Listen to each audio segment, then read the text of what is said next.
En esta clase Sí, también vamos a hacer una introducción a lo que es el sesgo, muy importante. Entonces, la causalidad, me gustaría que ustedes se animen a describir qué cosa vemos en esta imagen, qué cosa estamos viendo en esta imagen. Cualquiera que se quiera animar, ¿qué vemos en esta imagen? o a la vista su peso En una hasta que viga lo rota, en una viga doblada, dobla. sí. Sí, excelente. ¿Lo repites, por favor, Iván? Que a la vista se ve como si lo hubiera doblado, pero no sabe si es que estaba así antes o el gato lo hizo. Excelente, excelente. Las posibilidades en base a lo que nosotros conocemos de cómo funciona el mundo, nos dicen que probablemente no ha sido el gato, ¿no? Probablemente no ha sido el gato el que ha doblado esta viga de este techo, ¿no? Probablemente la viga estaba así. Es un poco difícil que sea causa de la acción del gato esto, ¿no? De que el gato lo haya doblado, a menos de que sea el gato de una de las películas de los Avengers, ¿no?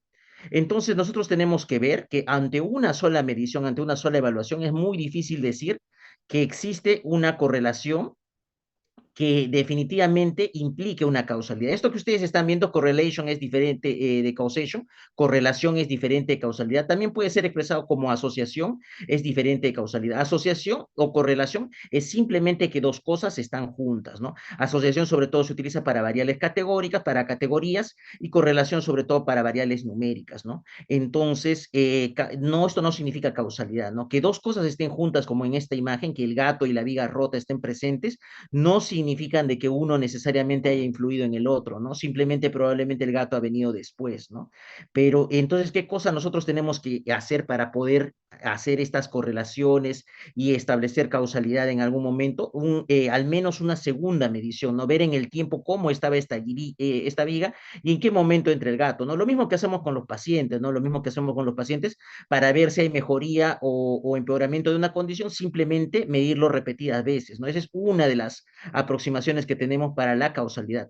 Entonces nosotros tenemos algunos hallazgos, algunas pistas que nos orientan en la dirección que si verdaderamente habrá alguna relación de causa-efecto entre la presencia del gato y el hecho de que la viga esté rota. Así en la vida real a veces es bastante fácil de saberlo, pero no siempre es tan sencillo, ¿no? Imagínense una paciente que tiene un diagnóstico oncológico, está en tratamiento y también tiene una frecuencia cardíaca elevada, 110 latidos por minuto, 110 latidos por minuto, y la paciente está definitivamente en malas condiciones, está inestable, es una paciente que está en un tratamiento oncológico, está recibiendo un esquema de RCHOP o el esquema que ustedes puedan pensar para alguna neoplasia hematológica.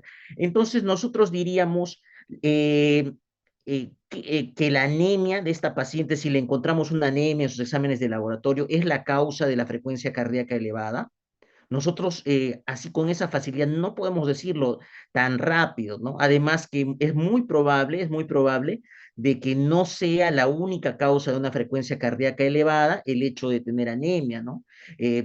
Probablemente nosotros vamos a tener valores basales de esta paciente. ¿Qué pasa si la paciente tiene una infección? Las infecciones también pueden generar un aumento de la frecuencia cardíaca. En un paciente inmunosupreso de repente no hay fiebre, ¿no? ¿Qué pasa si la paciente está recibiendo un medicamento oncológico que genera una cardiotoxicidad? Probablemente eso puede llevar a un cierto grado de insuficiencia cardíaca, ¿no? Que viene, como ustedes ya saben, con frecuencias cardíacas más elevadas. Entonces, la misma anemia de los pacientes oncológicos podría elevar la frecuencia cardíaca. Entonces, podemos ver que esa relación de una causa a un efecto pocas veces se da, pocas veces encontramos en la naturaleza una sola causa que produzca un solo efecto. Lo que generalmente encontramos es múltiples causas y múltiples efectos, ¿no? Por ejemplo, aquí, ¿qué podemos ver? Podemos ver varias causas que producen un solo efecto final, que viene a ser la enfermedad renal crónica, ¿no? ¿Qué causas puede tener? Diabetes mellitus, diabetes tipo 1 a la larga, poliquistosis renal, obesidad mórbida con mucho tiempo de desarrollo y otras complicaciones, dolencias cardíacas, una insuficiencia cardíaca también lesiona el riñón, la hipertensión arterial que puede ser causa, pero también puede ser en algún caso hasta consecuencia, ¿no? Los pacientes con enfermedad renal crónica de repente no tenían ninguna historia de haber sido hipertensos, pero una vez que se manifiesta ya la enfermedad renal crónica, también se puede volver la hipertensión una consecuencia, ¿no? De la RC. Puede ser causa como también puede ser consecuencia. Entonces podemos ver muchas causas, causas también medicamentos muy mal recetados, como puede ser la nefropatía por AINES, que es muy frecuente. Entonces nosotros podemos ver múltiples causas que generan un efecto común. Y también podemos ver una sola causa que genera muchos efectos, ¿no? Este es un estudio de la enfermedad invasiva por el Streptococcus pyogenes, el estreptococo del grupo A, ¿no? Y nosotros podemos darnos cuenta, una misma bacteria, una misma causa, todos los efectos que puede tener en el cuerpo en distintos pacientes, ¿no? A veces hasta en el mismo paciente puede tener más de una complicación, celulitis, absceso, impétigo en los niños, abscesos en la región de la garganta, en otorrinolaringología, neumonías con derrame, infecciones osteoarticulares, mastoiditis a nivel otorrinolaringológico, adenitis cervical, sepsis, fasciitis necrotizante. Entonces podemos ver muchas consecuencias dadas por el mismo origen, ¿no? Por el mismo origen. Esto se puede dar. Pero a veces, nosotros pocas veces encontramos una causa y un efecto, y esta relación de especificidad no siempre se da. Entonces, tenemos que tener alguna ayuda para poder definir esto será una probable causa o no será una probable causa. ¿Y por qué es importante esto? Porque nosotros no nos podemos quedar con una sola definición o con un solo valor. Muchos dirán, ¿y qué pasa si yo me guío con los famosos valores de P, con los valores que uno podría encontrar al hacer un cálculo estadístico? Y por eso que la epidemiología no es sinónimo de la estadística, la epidemiología no es sinónimo de la estadística. Utiliza mucho la estadística, pero no se queda solo con la estadística. Ustedes se van a diferenciar de los estadísticos porque los estadísticos pueden cometer errores terribles, ¿no? A veces un estadístico está haciendo una maestría en ciencias de la salud o está colaborando con un médico y llega a la terrible y sorprendente conclusión, ¿no? De que definitivamente el aumento del PSA, del valor del antígeno prostático específico, ese aumento está altamente relacionado con el sexo masculino, está altamente relacionado con el sexo masculino. Y lo pueden presentar todavía como un gran hallazgo de su tesis. Sabemos, ¿no? Les estoy colocando el ejemplo de una persona que no es el del área de la salud, ¿no? De repente estadístico, de repente matemático, que ha hecho un modelo muy interesante probablemente y llega a esa grandiosa conclusión, ¿no? ¿Y ustedes qué pensarían que le van a decir sus jurados, ¿no? Sus jurados verdaderamente se van a reír, ¿no? De hecho, que no debería llegar hasta este extremo de seguir avanzando en una conclusión sobre algo que ya se sabe tanto, ¿no? Entonces, nosotros tenemos que ver que solamente la parte matemática, solamente la parte estadística no nos podría servir para poder explicar algunas cosas. Por ejemplo, ustedes tienen este portal es muy interesante, que explica muchas relaciones que nosotros podemos ver y matemáticamente, cuando nosotros vemos el creador se dio el trabajo de buscar y buscar en distintos registros y poder encontrar, aquí hay pruebas de correlación, o sea, pruebas de correlación se utilizan con una variable numérica con otra variable numérica, ¿no? Y aquí vemos el famoso R de Pearson, R al cuadrado, y aquí vemos estos valores que toma, y son valores elevados, ¿no? Ustedes pueden ver, ¿no? Entonces, dice el valor de los gastos de domiciliarios en fruta fresca. Y vemos el valor de las acciones de la empresa de ferrocarriles canadiense. Y vamos a ver, ¿no? Que este valor es sumamente, sumamente elevado del R de Pearson con un valor de P altamente significativo, menor a 0,01. Pero esta correlación tendrá algo que ver el gasto en frutas en los Estados Unidos, de las casas, de los domicilios de Estados Unidos, con el valor de las acciones de ferrocarriles de Canadá. ¿Tendrá algo que ver en la realidad? Probablemente no, probablemente no. Me gustaría entonces que ustedes vean en este portal y me dicen en un minuto cuál vendría a ser la relación que matemáticamente sería más fuerte de todas estas que ustedes están viendo. No son muchos ejemplos, ustedes solamente se guían entonces con el valor de R al cuadrado y de R, del R de Pearson, y así van a ver que matemáticamente cuál sería la relación donde se ve que una aumenta y la otra aumenta, la otra disminuye y la otra también disminuye y van casi a la par, muy pegaditas entre sí. Y ustedes me dicen en un minuto cuál de estas relaciones es la que tiene este valor de correlación más alto, este valor de correlación más alto. Sí, entonces les espero. Entonces, ustedes se van a ir dando cuenta y de las relaciones más extrañas que puede haber, pero tienen ese grado de coincidencia, no es pura coincidencia, es una coincidencia matemática donde una no tiene nada que ver con la otra, probablemente, ¿no? Nada, nada que ver, pero aún así, matemáticamente nosotros podemos llegar a esa conclusión y puede ser una conclusión bastante errada, ¿no? Por ejemplo, aquí dice popularidad del meme del Pikachu sorprendido y el número de escuelas de secundaria en Puerto Rico. ¿Tendrá algo que ver? No necesariamente, pero el valor de R es bastante alto, ¿no? Este nivel de correlación de Pearson es 0,93, pasado a porcentaje será 93%, y el P menor a 0,01, matemáticamente entonces sí hay coincidencia, pero nosotros no podemos presentar esto como un descubrimiento. Me parece que este es el valor más elevado.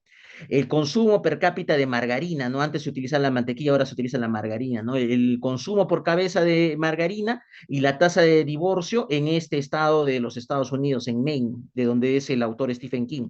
Entonces, ¿tendrá algo que ver? Verdaderamente no tiene nada que ver, no tiene nada que ver, pero matemáticamente puede existir un grado de correlación solamente por coincidencia, solamente por coincidencia. Y miren cómo coincide todavía dependiendo del año, ¿no? Aumenta uno y aumenta el otro, pero solamente son coincidencias, solamente son coincidencias. Entonces nosotros podemos ver que no es suficiente solamente el punto de vista matemático, no es suficiente solamente el punto de vista de la matemática.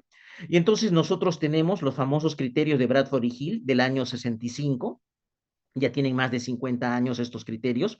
Entonces, estos dos autores, Bradford y Hill, dieron una serie de recomendaciones, ¿no? Para ver si una causa es probablemente el origen de un probable efecto variable dependiente, ¿no? Y entonces, una de las características que ellos dieron fue la fuerza de asociación, determinada por una estrecha relación entre la causa y el efecto adverso a la salud.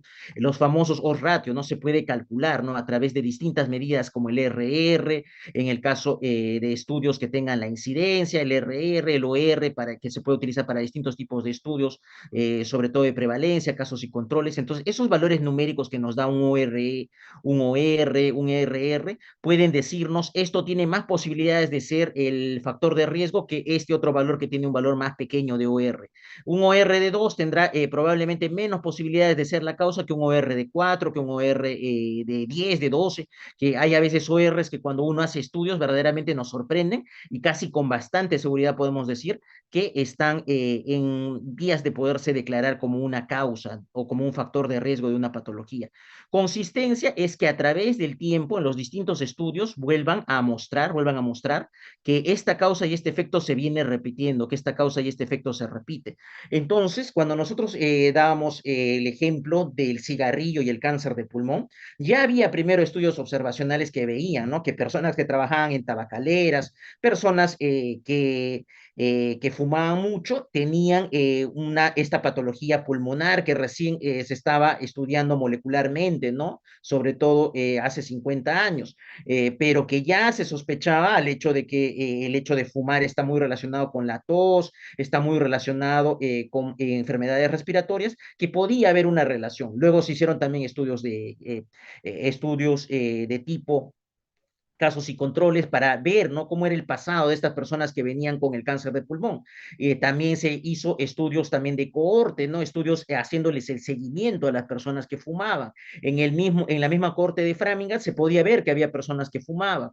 Entonces, se pudo hacer distintos efectos. Probablemente no se podían hacer ensayos clínicos porque ya se sospechaba que el cigarrillo tenía muchos componentes tóxicos, ¿no? Y que no se ha podido encontrar ningún efecto positivo. Entonces, algunos efectos no se pueden hacer, pero en otras exposiciones sí pueden hacerse ensayos clínicos, exposiciones que tengan un componente educativo, se puede exponer a unas personas a un tipo de educación, a otras personas a otro tipo de educación, se puede aleatorizar esta forma de poder separar a las personas de acuerdo a lo que están recibiendo. Entonces, en la repetición está el hecho de tener una mayor consistencia.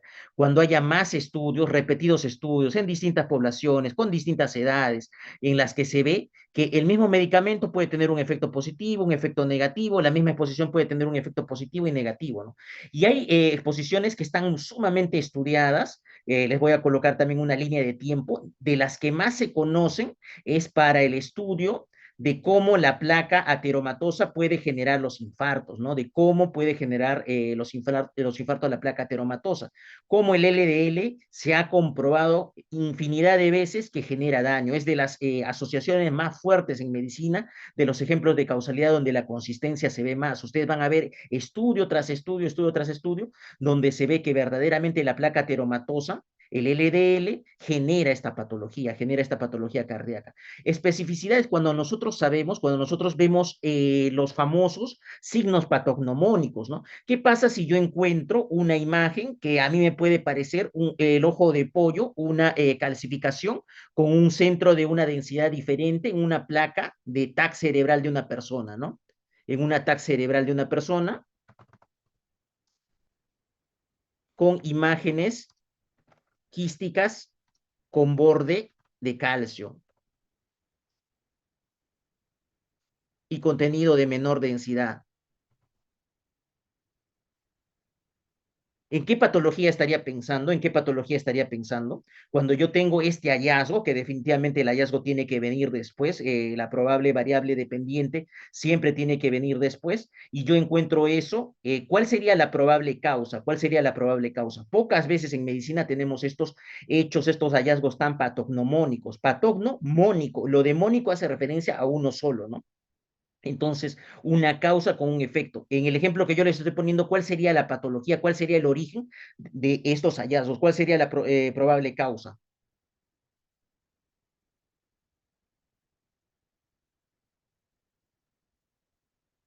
Vean en la barra del chat, vean en la barra del chat, ¿cuál podría ser la probable causa entonces de que yo encuentre esos hallazgos, de que yo encuentre esa consecuencia en un paciente?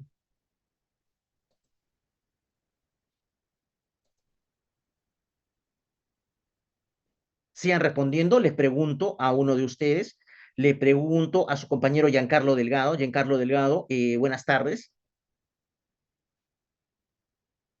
¿Qué podría pensar yo? ¿Qué podría pensar yo? Si algunos ya están respondiendo, sí, definitivamente, sí, eso, específicamente, ¿no? Una neurocisticercosis. Aprovecho para preguntarle entonces a Giancarlo Delgado. Entonces, si yo tengo una paciente que esté recibiendo un medicamento como ciclofosfamida, ya otros han contestado, y yo veo que tiene una cistitis bastante extraña, una cistitis con hematuria. ¿Qué podría pensar? A veces los hallazgos son tan específicos y verdaderamente hay una complicación muy característica de los pacientes que toman ciclofosfamida, ¿no? Que es la cistitis hemorrágica, ¿no? La cistitis hemorrágica. Entonces, a veces tenemos la suerte de tener causas o hallazgos o efectos que solamente tienen una causa, que solamente tienen una causa y es bastante fácil el poder establecerlo. Si tenemos ese caso, entonces también esto aboga a favor de los criterios de Bradford y Hill. Y el más importante de todos, yo les he compartido un artículo muy interesante de alguien que trabaja en parasitología, es la temporalidad. El más importante de todos, incluso si llegaran a olvidar el resto, que son bastante útiles, el más importante de todos, el que tiene más lógica y que a veces lo olvidamos, es la temporalidad, la temporalidad. La causa siempre tiene que venir antes que el efecto, la causa siempre tiene que venir antes que el efecto, la causa obligatoriamente viene antes que el efecto. Y a veces lo olvidamos hasta en la práctica clínica, ¿no? A veces vemos un paciente que tiene una imagen en ambos campos pulmonares, en la radiología, de múltiples opacidades, parece una suelta de globos, le dicen, y vemos que el paciente también tiene patología prostática, también tiene patología prostática, tiene disuria, tiene dificultades para orinar, ha tenido hematuria en algunos casos. Entonces, nosotros tenemos que ver cuál vino antes, si es que nosotros estamos diciendo, ¿será un cáncer pulmonar o será un cáncer urinario? Y entonces la temporalidad nos sirve bastante, ¿no? Nosotros en el seguimiento que le hemos hecho a este paciente, probablemente vamos a haber visto que en algún momento esta placa de tórax estaba normal y de que no estaban estas imágenes, la famosa suelta de globos, ¿no? Que probablemente Si nosotros hacemos la revisión con el paciente y preguntamos cuándo venían sus síntomas urológicos, nos va a decir hace algunos años, ¿no? Hace algunos años. Y entonces nosotros vamos a ver que lo que estamos viendo en la placa de tórax no es la causa, sino es solamente el efecto de una metástasis de un cáncer de próstata, ¿no? De una metástasis de un cáncer de próstata. Entonces, el hecho de saber cuál venía antes y cuál venía después nos ayuda en todo momento, es lo más importante de todos, la temporalidad. La temporalidad es el criterio más importante de Bradford y Hill de lejos, ¿no? Y les gana a todos los demás. Otro criterio es el gradiente biológico, ¿no? Entonces, nosotros nos vamos a dar cuenta, ¿no? Nos vamos a dar cuenta.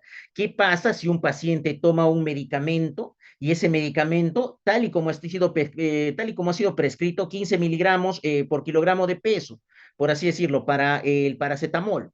Entonces, y el paciente tiene un alivio del dolor. Y si de repente nosotros seguimos incrementando la dosis, el paciente va a tener un alivio también de la fiebre, pero nosotros nos pasamos un poco más de la dosis, nos pasamos un poco más de la dosis y el paciente comienza a tener un dolor en el hipocondrio derecho. Y finalmente nos pasamos de una dosis sumamente elevada, que generalmente eso ya no es un error casual, y nosotros vemos que el paciente puede tener algún grado de daño hepático, elevación de la transaminasa, simplemente por haber consumido paracetamol. Entonces, nosotros en todo momento estaremos seguros que la probable causa de este dolor y de esta elevación de las transaminasas es el haber aumentado la dosis de un medicamento o la dosis de cualquier exposición en el tiempo. Plausibilidad biológica luego es que sea posible, de que sea posible que verdaderamente nosotros podamos pensar de que las normas de la biología, de cómo funciona la ciencia, de cómo funciona la infección a distintos patógenos, nos pueda orientar en qué dirección se da, ¿no? En qué dirección se da. Si nosotros probablemente, y les pongo un ejemplo, me gustaría que participen ahora, estamos viajando en un vuelo a Asia y al regresar de ese vuelo a Asia vemos que hay un paciente, en este caso, que comienza a sentirse muy mal, con mucha dificultad para respirar, le cambia el color de la piel, comienza a sentirse mal este pasajero y este pasajero comienza a necesitar oxígeno con mucha urgencia. Este pasajero comienza a tener alteración del estado de conciencia. Entonces vemos que la persona que estaba detrás de ese pasajero, que no es su familiar, también comienza a sentir fiebre, comienza a sentir síntomas de dificultad para respirar, comienza a tener uso de musculatura respiratoria accesoria, también comienza a sentirse mal. Y probablemente también vemos que el fly attendant o la persona de servicio del avión también comienza a sentirse mal. No está directamente relacionado con ellos. ¿Qué podríamos pensar? ¿Qué podríamos pensar que está ocurriendo con estas personas? ¿Qué nos dice la biología que podría ser la causa? Ustedes tienen ahí muchas opciones, ¿no? Y así se hace también el estudio de los brotes, ¿no? Entonces, nosotros, ¿en qué podríamos pensar? Estas personas recién se han conocido y comienzan a sentirse así. Podemos pensar en una bacteria, podemos pensar en un virus, podemos pensar en un hongo, podemos pensar en alguna toxina, en algún químico. ¿Qué dirían ustedes? ¿Qué dirían ustedes? Estaba por preguntarle a uno de sus compañeros, aprovecho.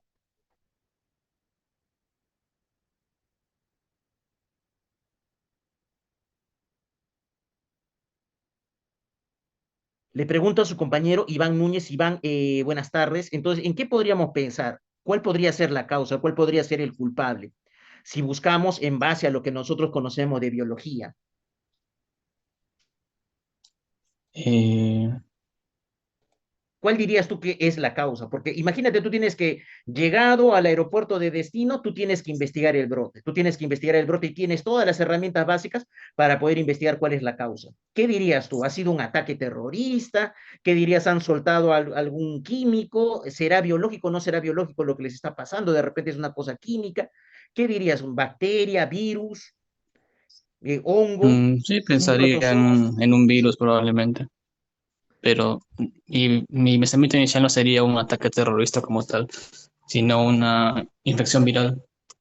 ¿Y por qué no sería, pero solo tres personas, solamente tres personas se han podido contaminar? Sí, algunos también, o todas las opciones pueden estar en juego. Uno de sus compañeros dicen de repente una histeria colectiva, lo que los psiquiatras dicen un folia dux, pero ¿qué podría ser entonces? ¿Qué podría ser? Tú nos dices que Ya, si es solo no tres estás personas, pensando en un ataque químico. ¿Por qué no estás pensando en un ataque químico? Bueno, usted dice solo 3 personas nada más tienen Ajá, esos solamente síntomas. tres personas, solo tres personas nomás Ataque- de todo el vuelo. Bueno, si fuera así, un ataque químico, diría por qué tan reducido a esas personas, quiénes son Excelente, esas excelente. personas. Entonces, lo que nosotros conocemos de biología que no tiene nada que ver o muy poco que ver con matemática, entonces nos está dando una pista, ¿no? Entonces, los criterios de Bradford Hill entonces aprovechan los conocimientos de biología que nosotros tenemos. Entonces, imaginemos, probablemente no es un ataque terrorista. Entonces, ¿alguien se anima? ¿Cuál podría ser la causa? ¿Cuál podría ser la causa? ¿Podría ser un virus, una bacteria, un hongo? ¿Qué dirían?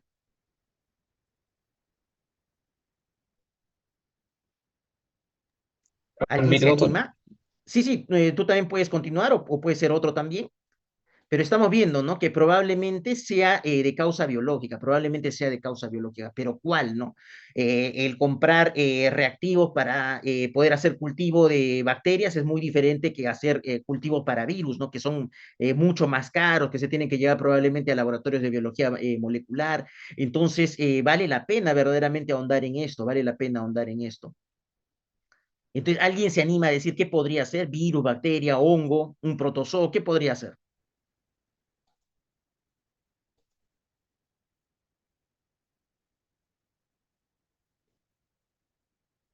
Muy bien, entonces nosotros sabemos, si alguien quería participar, adelante, Olenka.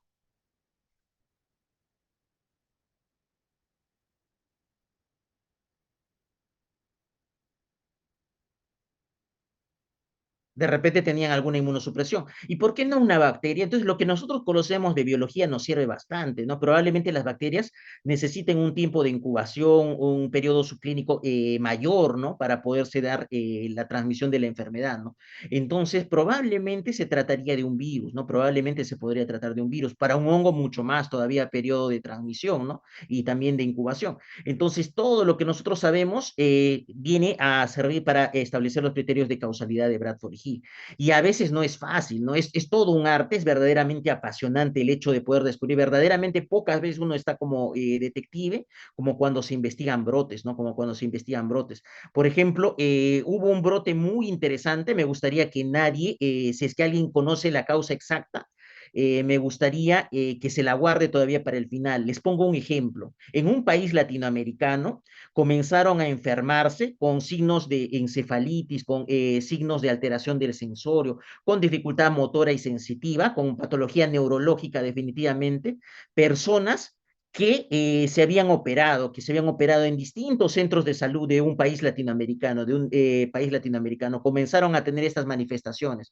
Luego, esta encefalitis progresaba a meningitis, y los pacientes fallecían, los pacientes llegaron a fallecer. Gran cantidad de pacientes, me parece que excedieron de las 50 personas los casos y se comenzaban a complicar con mucha rapidez, se comenzaba a complicar con mucha rapidez y lo único que era común en estas personas es que estas personas habían sido operadas, recientemente habían sido operadas y habían sido operadas en distintos establecimientos privados, habían sido operadas en distintas clínicas privadas. No venían del sistema público, no venían del sistema público, sino que venían del sistema privado de distintas clínicas. Entonces, alguien se animaría a decir qué es lo que podría estar pasando con estas personas y no se llegaba a detectar inicialmente una bacteria, no se llegaba a detectar una bacteria, les hacían la punción lumbar y no detectaban tuberculosis, no detectaban criptococo, no inicialmente. Entonces, nosotros estamos viendo eso, no estamos viendo eso, al menos en las pruebas iniciales no estaban detectando los principales gérmenes, no estaban detectando los principales gérmenes. ¿Qué podría ser entonces la causa? ¿Dónde podría estar el error? ¿Qué es lo que podría estar contaminando a estas personas? Les voy dando más pistas. Esto ocurrió en algún momento en México. Esto ocurrió en México. Les sugeriría que no lo busquen en internet, sino que hagan el ejercicio mental de ver qué cosa podría estar pasando. Lo único que tenían en común es que estaban siendo operados.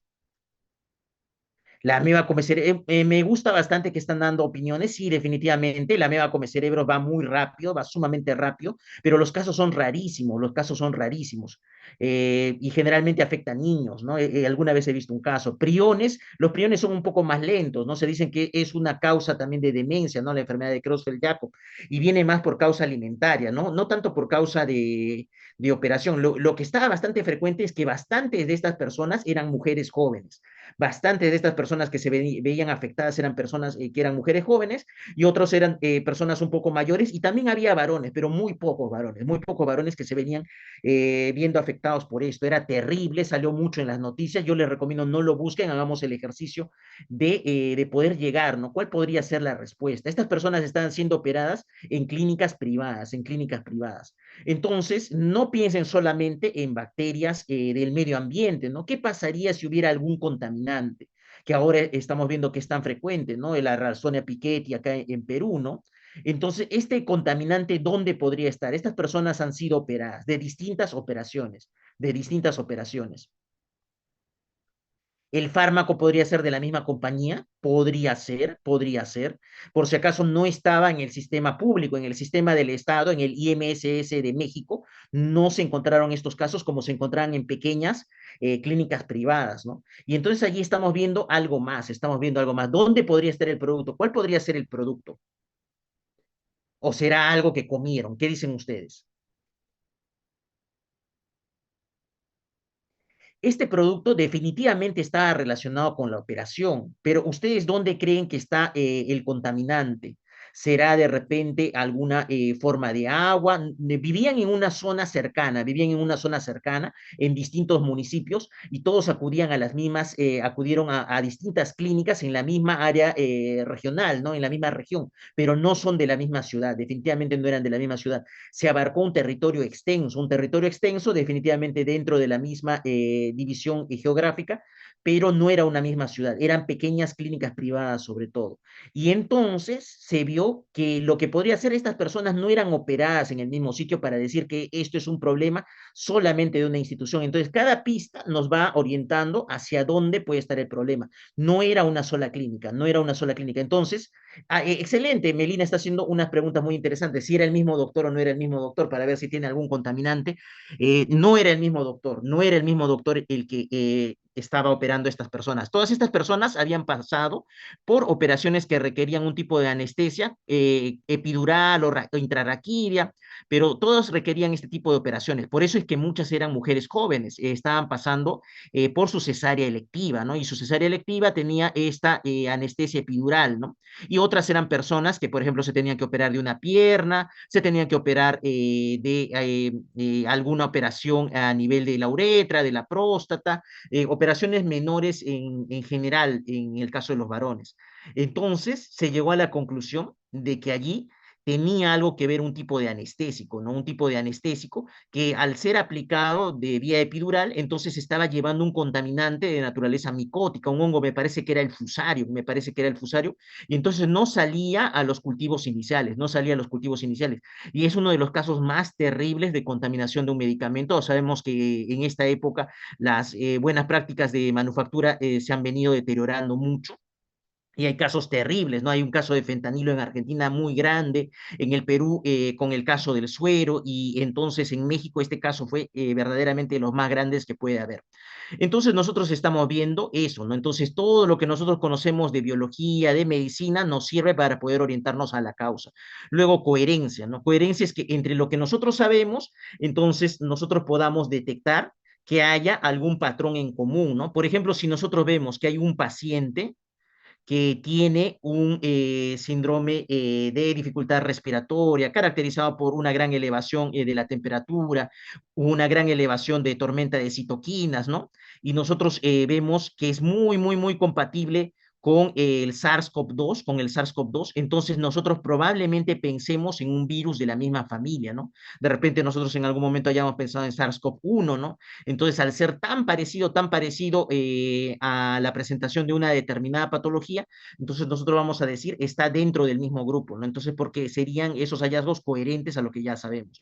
Luego que haya evidencia experimental, que no siempre se puede, porque no se puede hacer experimentos con personas, lo más parecido a los experimentos sin ser experimentos de laboratorio, vienen a ser los ensayos controlados aleatorizados, los ECAs, ¿no? Pero a veces es posible hacer experimentos con otras especies. Es un mal necesario. Muchos dirán que tiene un componente cruel, definitivamente es un componente de estudio, ¿no? De algunos seres que nos pueden ayudar, que pueden ser mamíferos, cerdos, chimpancés, gatos, que se utilizan definitivamente en la ciencia y han salvado una gran cantidad de vidas en la historia de la humanidad. Entonces, se tienen que seguir utilizando, pero siempre con un criterio ético, ¿no? Buscando que el tamaño poblacional sea el mínimo para poder darnos cuenta del efecto, ¿no? Y entonces esto ha sido posible, por ejemplo, para el virus Zika ha sido posible el poder inyectar el virus dentro de ratones, ¿no? Y ver los efectos que tenían en ratones, cómo se disminuía la masa encefálica de los productos de gestación de estas ratas infectadas con el virus de Zika, ¿no? Entonces, a veces es posible generar evidencia experimental y es otro de los valores que apuntan, ¿no? A una relación de causa-efecto.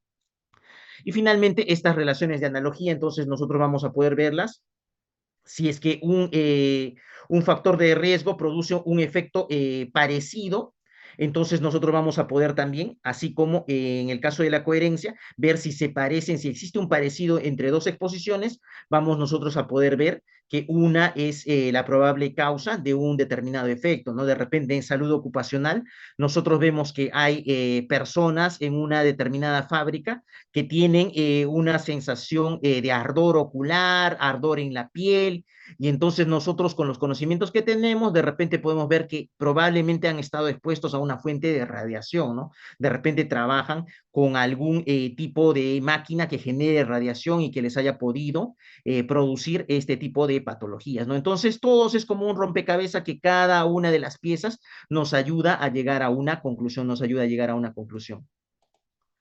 Algunos recursos adicionales, el que ya hemos visto de Tyler Bien, y luego vamos a ver también este recurso que viene a ser todo un curso de diagramas causales, los famosos DAG o los gráficos acíclicos, que es algo altamente profesional que no se espera en las tesis de pregrado. Que ustedes hagan un pequeño cuadro conceptual con flechas, así como los que ustedes siempre han utilizado en fisiopatología, diciendo, ya, la infección por legionela produce una neumonía. Esta neumonía puede producir síndrome de distrés respiratorio del adulto, puede producir falla multiorgánica, finalmente la muerte. Entonces, ese gráfico es a lo más a lo que se les pide en una tesis de pregrado. Pero estos gráficos con flechas, cuando nosotros los utilizamos en epidemiología, son mucho más, ¿no? Y tienen sus propias reglas para poder graficar esas flechas, ¿no?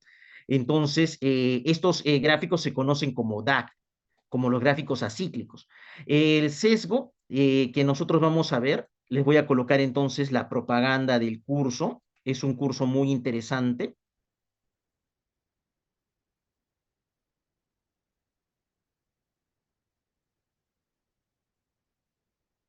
We humans are causal animals. We make causal inferences all the time. We ask causal questions and we provide answers. In fact, if you are a data scientist, you will sooner or later encounter a causal question. In this course, we will learn how causal diagrams can help us think about those questions.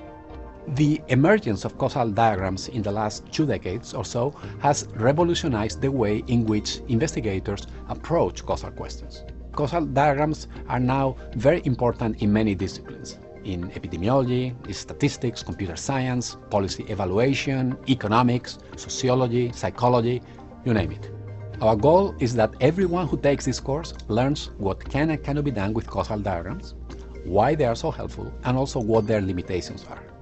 In addition to learning about the tools themselves, we will engage with the people who have developed the theory of causal graphs and also with people who are actively implementing it in practice. Causal diagrams help you organize your expert knowledge visually, and therefore they help you draw your assumptions, before your conclusions.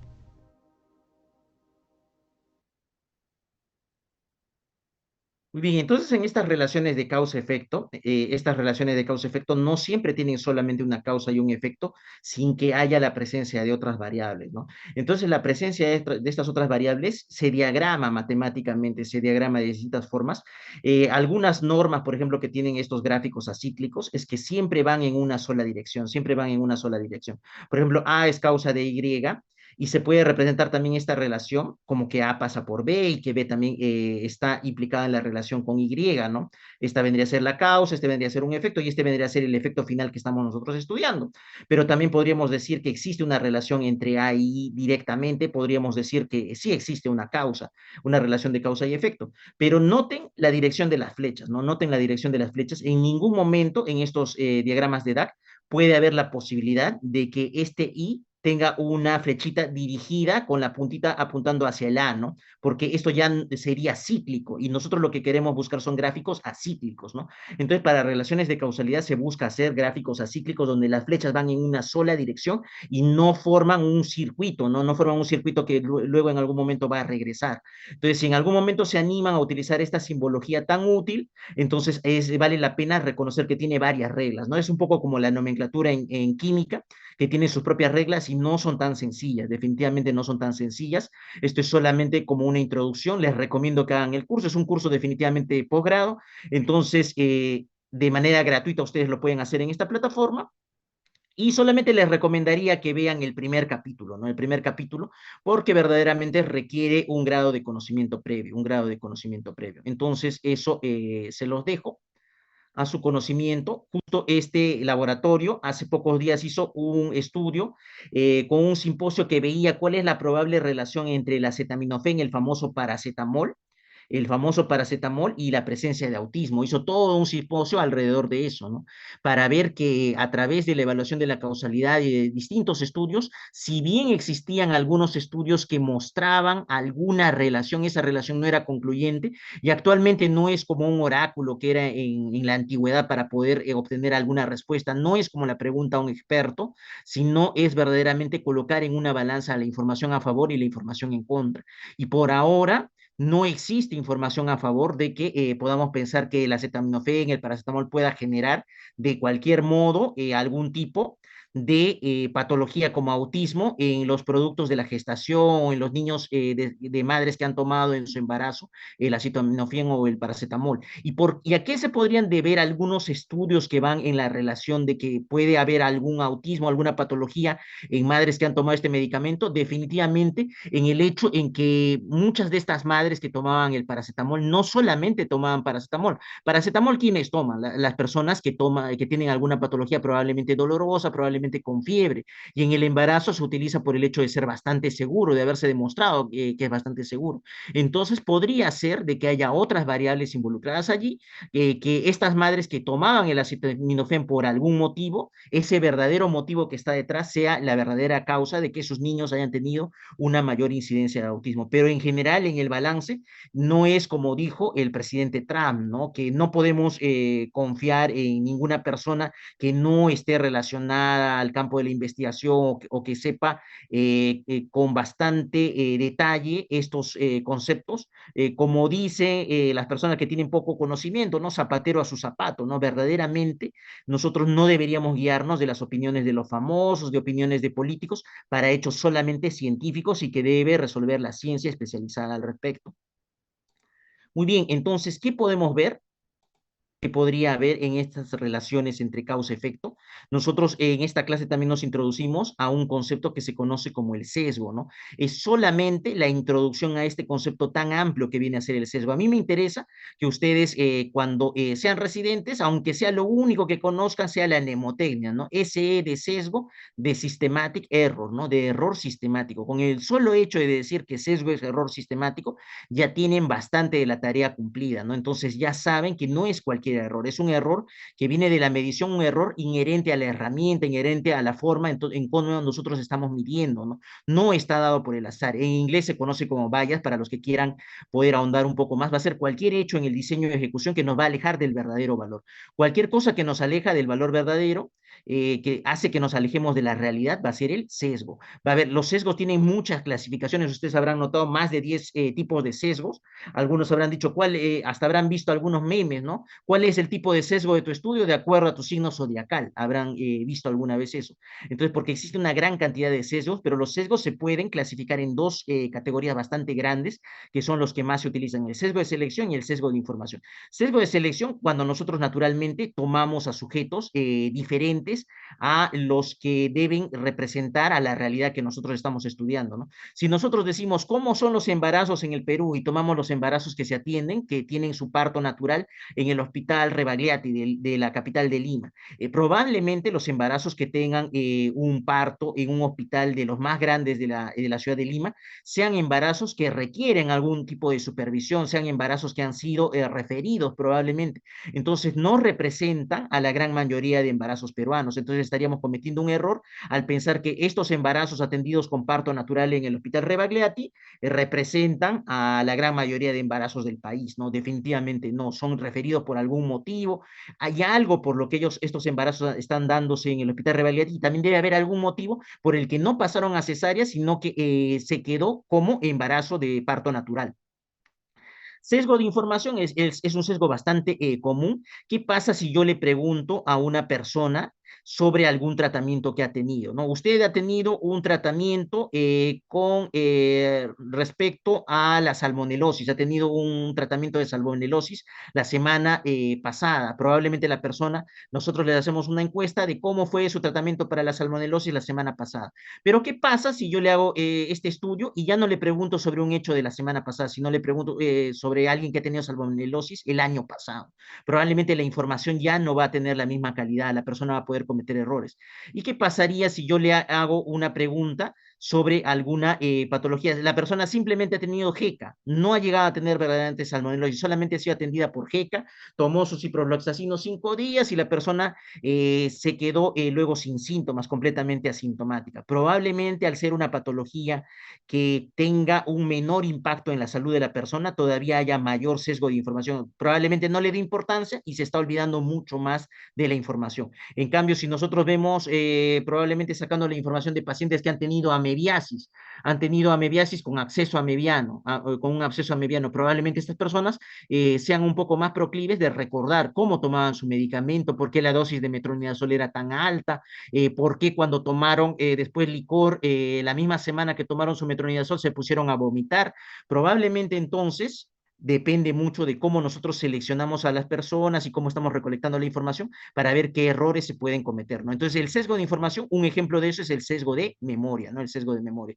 Y en el sesgo de selección, nosotros también podemos ver en muchos estudios donde pudiendo tener un grupo de control, no lo tenemos simplemente por las limitaciones que puede haber, ¿no? O sesgos de selección cuando tomamos personas de instituciones de referencia, grandes instituciones nacionales, donde vienen los casos más complicados y no necesariamente representan a la mayoría de estas patologías. El sesgo, nosotros habíamos visto que venía a ser este error sistemático, así como hay error aleatorio, el error aleatorio va disminuyendo poco a poco, va disminuyendo, nunca del todo, pero va disminuyendo poco a poco, cada vez que nosotros aumentamos el tamaño del estudio, aumentamos el tamaño del estudio. En cambio, el error sistemático que podría ser, por ejemplo, el clásico hecho de tener una balanza descalibrada que a todos les aumenta 4 kilogramos, se va a mantener, ¿no? No importa que yo le mida el peso a 40 personas, el peso a 800 personas, el peso a 2000 personas, si sigo utilizando el mismo instrumento, la misma forma de medir, entonces se va a mantener este error, se va a mantener este error.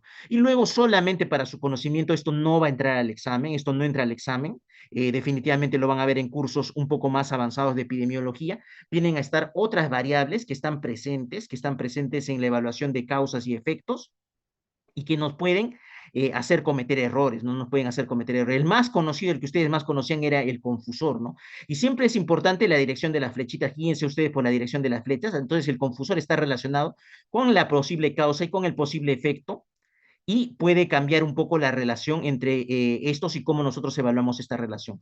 Todos estos conceptos modifican o cambian la relación o la manera en la que nosotros estamos viendo cómo está relacionada la causa con el efecto, ¿no? Y entonces nos hacen entender de una manera que no es la más correcta, ¿no? Entonces nos alejan de la realidad, nos alejan de poder establecer verdaderamente cuál es la relación entre la verdadera causa y el verdadero efecto. El confusor entonces está relacionado con los dos y puede generar entonces una respuesta tanto en la causa como en el efecto. Uno de los confusores más famosos, viene a ser la edad, ¿no? La edad. Si yo quiero ver qué tanto es el éxito en una determinada prueba que yo les haga a las personas a través del uso de un aplicativo de salud, probablemente yo piense de que la experiencia o de repente cómo está diseñado el aplicativo sea muy relacionado a si les fue bien o les fue mal, si pudieron adaptarse o no pudieron adaptarse al uso del aplicativo, pero hay algo que influye en ambas cosas, ¿no? Probablemente la edad influye en cómo ven ellos el uso del aplicativo. Si es una persona mayor de 70 años, probablemente ya viene predispuesta a no gustarle mucho el uso de aplicativos.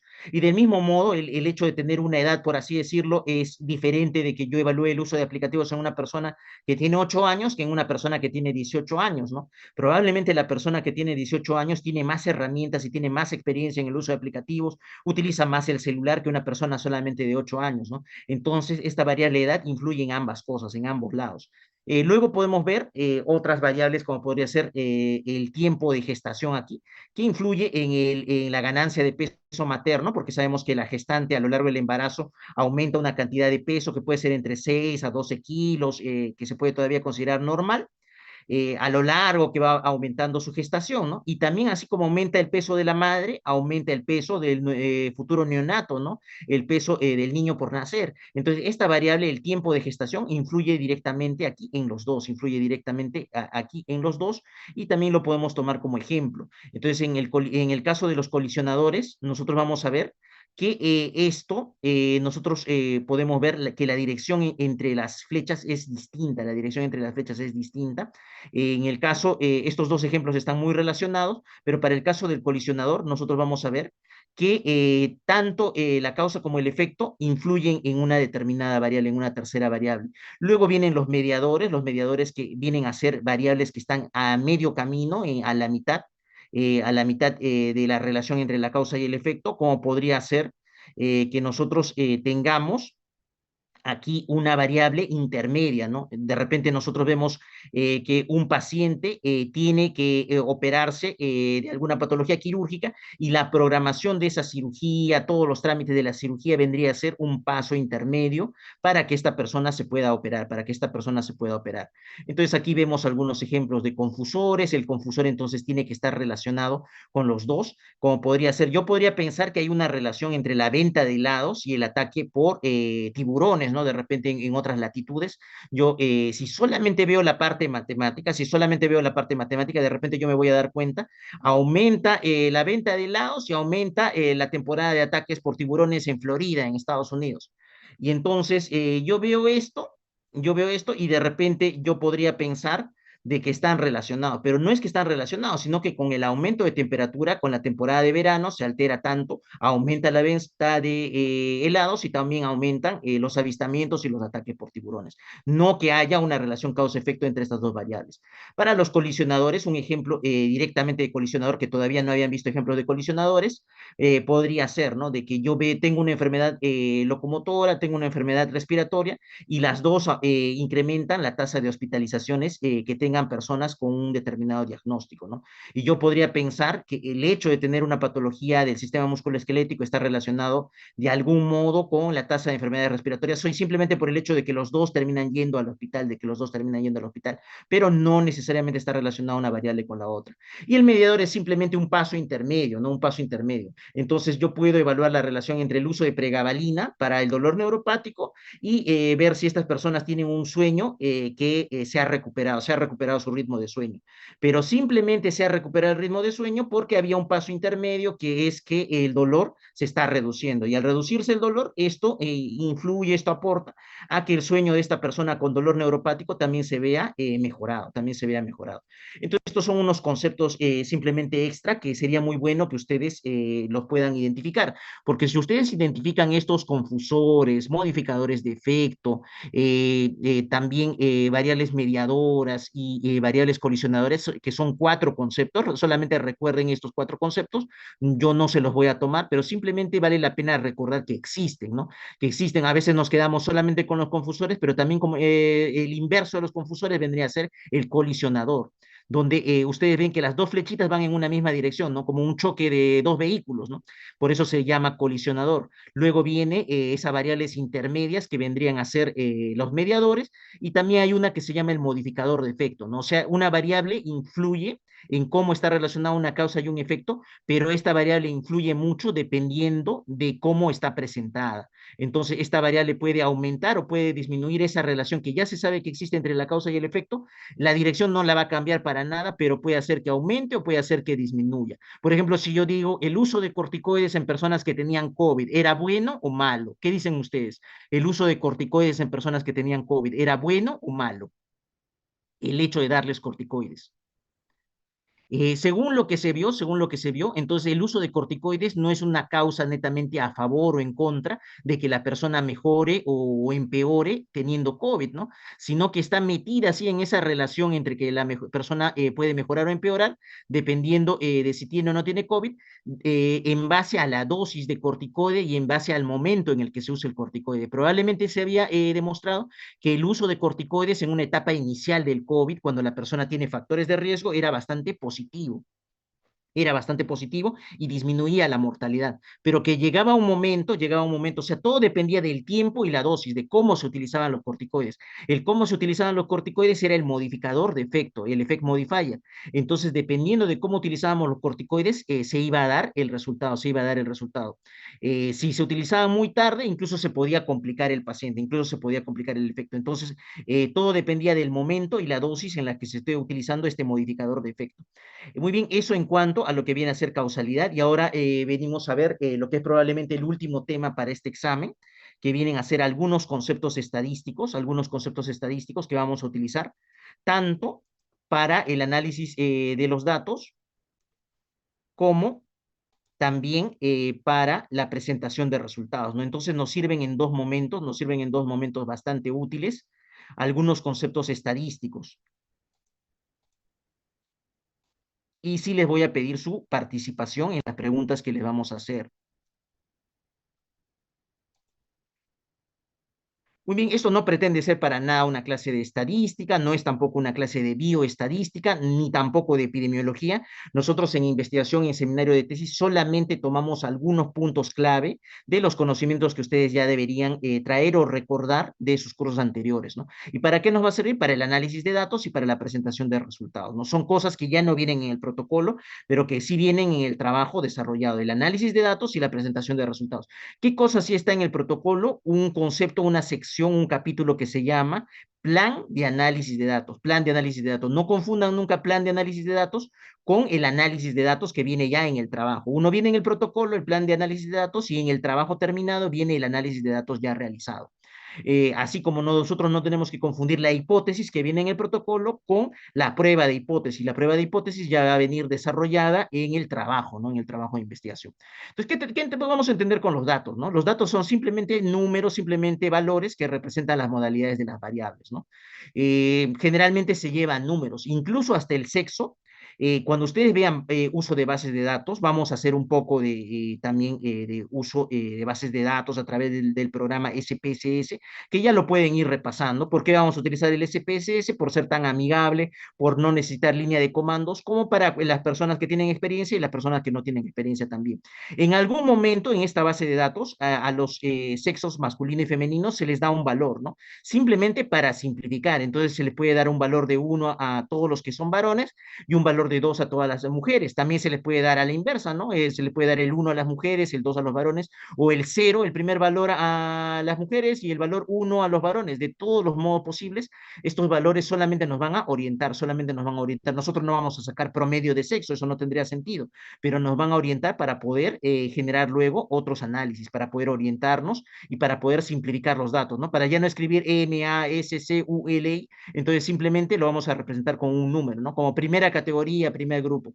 También nosotros podemos tener otros valores, ¿no? Otros datos. 6.3, que representa el puntaje que yo he obtenido en un cuestionario de grado de conocimiento de técnicas laparoscópicas en ginecología. A un grupo de residentes les hago una prueba y a alguno le sale 6,3. Entonces el 6,3 va a ser el puntaje que van a tener de este cuestionario que estamos haciendo, ¿no? Y aquí un meme bastante conocido, ¿no? ¿Qué cosa se esconde dentro de lo llamado como data science en la actualidad, ¿no? La ciencia de datos no es más que otra cosa que la estadística. Verdaderamente, si bien se está haciendo muy popular con ese nombre, hay muchas personas que quieren estudiar data science, pero que si se les dice de que detrás de esto está la estadística, como que lo piensan dos veces, ¿no? Es un rebranding, es un reformulamiento para el marketing, ¿no? Y todas las ciencias necesitan esto cada cierto tiempo para poderse revitalizar, para animar a más personas a que estudien, ¿no? Entonces ahora se conoce como data science, pero es una aplicación directa de la estadística. ¿Qué datos entonces tenemos nosotros? Dependiendo de si tenemos variables cualitativas o cuantitativas, podemos tener datos del mismo modo, cualitativos y cuantitativos. El dato no viene a ser la variable, ¿no? Es simplemente una manifestación, es solamente un valor que toma esa variable, ¿no? Entonces puede ser de variables nominales, como el sexo, el grupo sanguíneo, o de variables ordinales, ¿no? Donde yo le puedo preguntar a la persona, ¿no? ¿Cuál es el resultado que ha tenido después de su tratamiento? ¿Se ha fallecido, ha empeorado, está sin cambios, ha mejorado, se ha curado? Entonces, cada uno de estos va a ser un dato, cada uno de esos es un dato, ¿no? Pero la variable será pues el outcome que tiene después de su tratamiento, ¿no? Ese será el nombre de la variable. Para los datos cuantitativos, nosotros vamos a ver que también vamos a tenerlos en escala de intervalo y en escala de razón, naturalmente, ¿no? Y van a ser el valor del peso, el valor de la presión arterial, el valor del colesterol, LDL, HDL, TAG, ¿no? Y entonces vamos a ver que hay datos que permiten el uso de decimales y hay datos que no permiten el uso de decimales. Entonces nosotros nos tenemos que poner a pensar en la naturaleza de la variable, en cómo es esa variable, ¿no? Hay variables que de ningún modo permiten el uso de decimales, ¿no? Por ejemplo, si yo digo número de ingresados a un servicio de ortopedia en un determinado día, nunca van a ingresar, por más de que yo vea personas que han perdido algún miembro, que han perdido la pierna, el brazo, eso no significa de que yo los voy a contar con quebrados, ¿no? Con números racionales, ¿no? El número no va a cambiar, solamente va a ser una persona, por más que sea una amputación, ¿no? Entonces, y en cambio, si yo mido variables que tengan un dato, una distribución continua, yo voy a poder ver, ¿no? Que aceptan el uso de decimales en cualquier momento, ¿no? Yo le mido a una persona, por así decirlo, su peso y no va a haber ningún problema en que esta persona me diga que pesa 50,9999. Si me permite el instrumento de medida, la balanza tiene un decimal, dos decimales, tres decimales, no tengo ningún problema para medirlo de manera continua, ¿no? Y las escalas que se utilizan, la de intervalo y razón. ¿Cómo se presentan los datos? ¿No? Esta presentación de los datos es algo que nosotros estamos viendo ya de cómo se van a presentar en el trabajo de investigación y es cómo se presentan en su tesis terminada y cómo se presentan también en los artículos, ¿no? Entonces yo me voy a acostumbrar que para los datos cuantitativos yo voy a utilizar medidas que puedan resumir toda la información, ¿no? Si yo me voy a un comedor de madres de familia, a un comedor de madres de familia, yo puedo tener la información de los pesos de estas señoras, y yo puedo tener la información de todos los pesos, pero ¿para qué me sirve que yo tenga solamente en una base de datos, yo tenga 5 señoras pesan 65 kilos, 2 señoras pesan 60 kilos, hay una señora que pesa 100 kilos, hay una que pesa 40 kilos y otra 40, 39, 58, 60? Entonces, para poder manejar toda esta información, se han inventado medidas para resumir esta información. Entonces, esto no ha sido para complicarle la vida a los tesistas, a los investigadores, todo lo contrario, ¿no? Para poder resumir esta información en un solo dato, en vez de decir yo todos los pesos, todas las edades de un grupo de personas, yo simplemente escojo un valor y ese valor les va a representar. Ese valor va a ser el famoso promedio o media, ¿no? Media o promedio es exactamente lo mismo, media o promedio es exactamente lo mismo. ¿Hay tipos de promedio, hay tipos de media? Claro que sí, media geométrica, aritmética, armónica. Cuando no nos dicen qué tipo de media es, nosotros tenemos que asumir que es la media o promedio aritmético. Si no nos dicen, no nos dan el nombre, solamente tenemos el apellido, tenemos que pensar que es el más conocido, ¿no? El más conocido. Entonces tiene que ser el promedio media aritmética, si no nos dicen nada. Y esto siempre está acompañado, así como es una medida de tendencia central, en aritmética y también en estadística, nosotros vamos a sacar que el estadístico no nos da un verdadero valor y nos dice es el único valor, es el único valor. Generalmente nosotros nos vamos a acostumbrar a dar un valor acompañado de un valor aproximado que nos dice alrededor de este valor que yo te he dado inicialmente es que está la respuesta, ¿no? Es que está la respuesta. Entonces nosotros nos acostumbramos a dar un valor y nos acostumbramos a dar un valor que nos orienta qué tan equivocados podemos estar. Es como colocar el parche pensamos ya que va a ocurrir algo y ya vamos colocando ya las medidas para poder evitar de que se tome como un error, ¿no? Entonces nosotros tomamos esto, colocamos un valor y este valor está acompañado siempre de un valor que nos dice qué tanto nos podemos estar alejando del verdadero valor. Y así son entonces los estadísticos, los informáticos no nos dicen la presión arterial de este grupo de personas es 95, no nos dan así un valor, nos dan el valor de 95, pero siempre acompañado de un grado de incertidumbre, de un grado de aproximación que va a estar siempre unido a través de un famoso más menos, ¿no? De un famoso más menos. Entonces, si nosotros hemos escogido para representar a nuestros datos el promedio o la media, ¿quién va a ser su eterno acompañante, su eterno conviviente, su eterna pareja de la media? La desviación estándar. Ustedes tienen que acostumbrarse, entonces, cuando presentan una media, siempre acompañada de su desviación estándar. Ustedes habrán escuchado el valor desviación típica. Desviación típica, típica o estándar va a ser sinónimo. Los dos tienen la T para que no se vayan olvidando. Estándar o típica. Estándar o típica para nosotros va a ser, y como un sinónimo no va a haber ningún problema. En los paquetes estadísticos aparece más como desviación típica o desviación estándar. Entonces siempre va a ser el acompañante de la media. Y en cambio, cuando nosotros utilizamos medianas, que no siempre vamos a utilizar medias, después vamos a ver en qué casos utilizamos medianas, el acompañante eterno, el conviviente eterno de toda la vida de la mediana va a ser el rango intercuartílico, que es solamente todos los rangos siempre son restas, siempre son la resta entre el valor que va a representar un valor de cuartil 3 y el valor que va a representar el valor de cuartil 1. Entonces, a eso se conoce como rango intercuartílico. Es una resta de dos valores que están en el interior de los datos, ¿no? Si los datos están colocados en una recta numérica, estos dos datos van a representar el rango intercuartílico y se van a utilizar siempre acompañando a la mediana, ¿no? Por ejemplo, aquí para la media de la presión arterial sistólica fue de 139.2. Colocamos, ya sabemos, si nos dicen que es la media, entonces en automático nosotros, si nosotros estamos representando correctamente y yo les pregunto cuál es la desviación estándar, aquí no necesitamos decir que 14.9 es la desviación estándar, se sobreentiende. Yo podría explicar un poco más adelante, pero ya se sobreentiende. Ustedes ya tienen que estar seguros de que si esto es la media, el eterno acompañante de la media siempre va a ser la desviación estándar. Si yo les digo que es mediana, lo que le está acompañando tiene que ser el rango intercuartílico. Muy bien, aquí nosotros vemos una distribución de datos,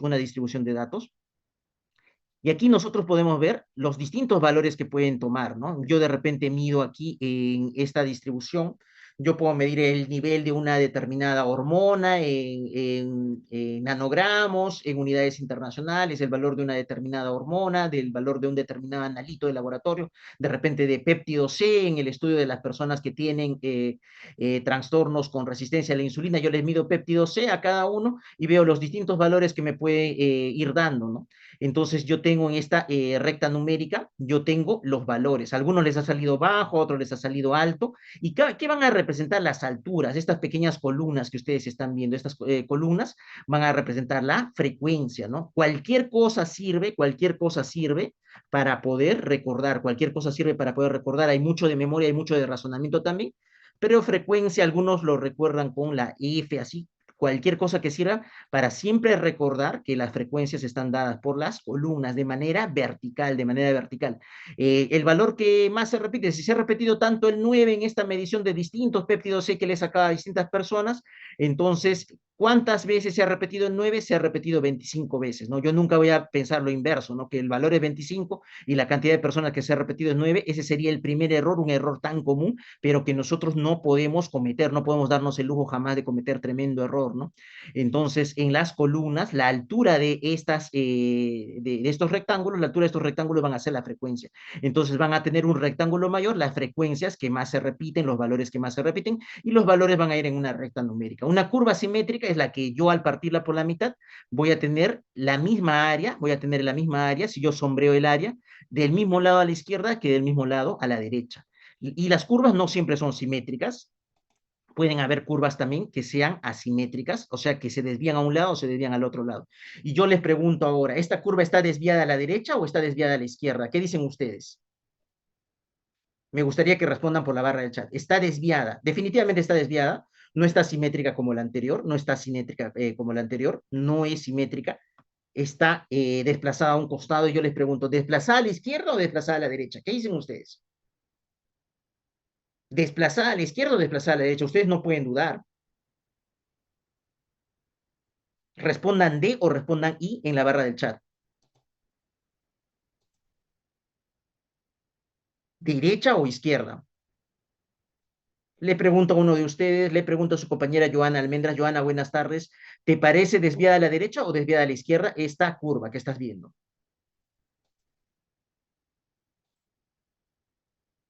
Muy Desviada a importante.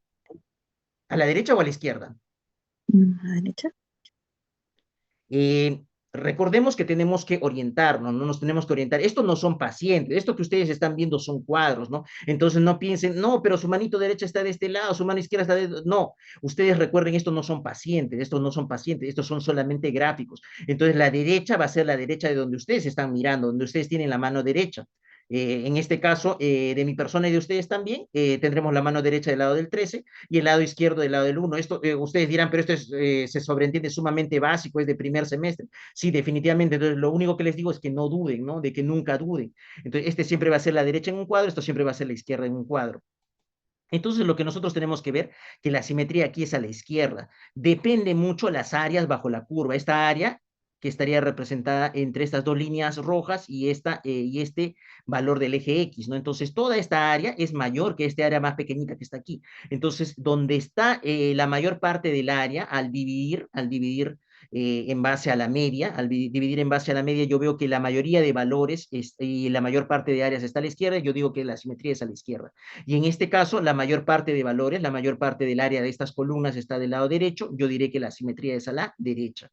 Y dependiendo de a qué lado se va, de a qué lado se desvía, entonces yo voy a ver que los valores de media, mediana y moda que vamos a ver más adelante, también se orientan de una manera un poco distinta, ¿no? Esto solamente como una referencia, ¿no? Los valores que se van a la izquierda yo voy a ver que la moda probablemente está de este lado, luego viene la mediana y luego viene la media. Para el otro lado yo también voy a ver que de uno de los extremos va a estar la moda, luego viene la mediana y luego va a venir la media, ¿no? La media o promedio. Pero en las distribuciones simétricas, donde un lado de la colina es igual que el otro lado de la colina, el valor de la media, mediana y moda, todos coinciden, todos coinciden. Y hay un ejercicio matemático muy frecuente que yo le pregunto a una persona si sabes que la distribución es simétrica y que la mediana es 8. ¿Cuál es el valor de la moda? Sabemos que una distribución tiene una forma simétrica y tenemos que el valor de la mediana es 8. ¿Cuál es el valor de la moda?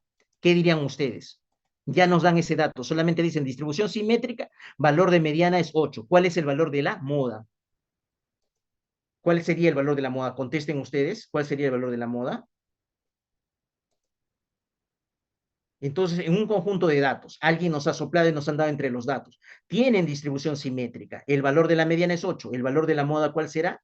En automático tiene que ser 8, porque yo ya sé coincide con la mediana y coincide con la moda en las distribuciones simétricas. Las distribuciones simétricas donde un lado es igual que el otro son las más útiles, las que más nos van a servir, y la más famosa de todas, la más famosa de ustedes, de todas, ustedes ya la conocen, la distribución normal.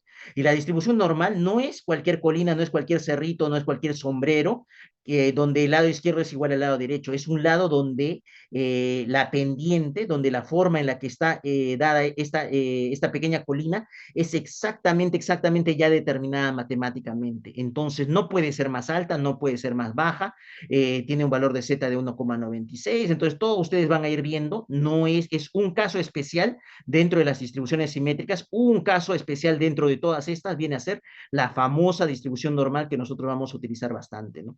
Otro concepto llamado kurtosis en español y kurtosis con K en inglés viene a ser qué tan gordita o qué tan delgada es la distribución de los datos, ¿no? Si los datos, todos los datos se acumulan dentro de una determinada zona, entonces no se distribuyen tanto, no se distribuyen tanto como ustedes están viendo aquí, por ejemplo, para el color verde, los datos solamente van de esta región a esta región. En cambio, para el color azul, los datos pueden tomar una gran variedad de datos, ¿no? Es como cuando yo les pregunto, ¿cuál es el valor normal de sodio, de la natremia en el cuerpo? Y ustedes me dicen de 135 mil equivalentes a 145 mil equivalentes. Entonces, el sodio puede variar bastante, ¿no?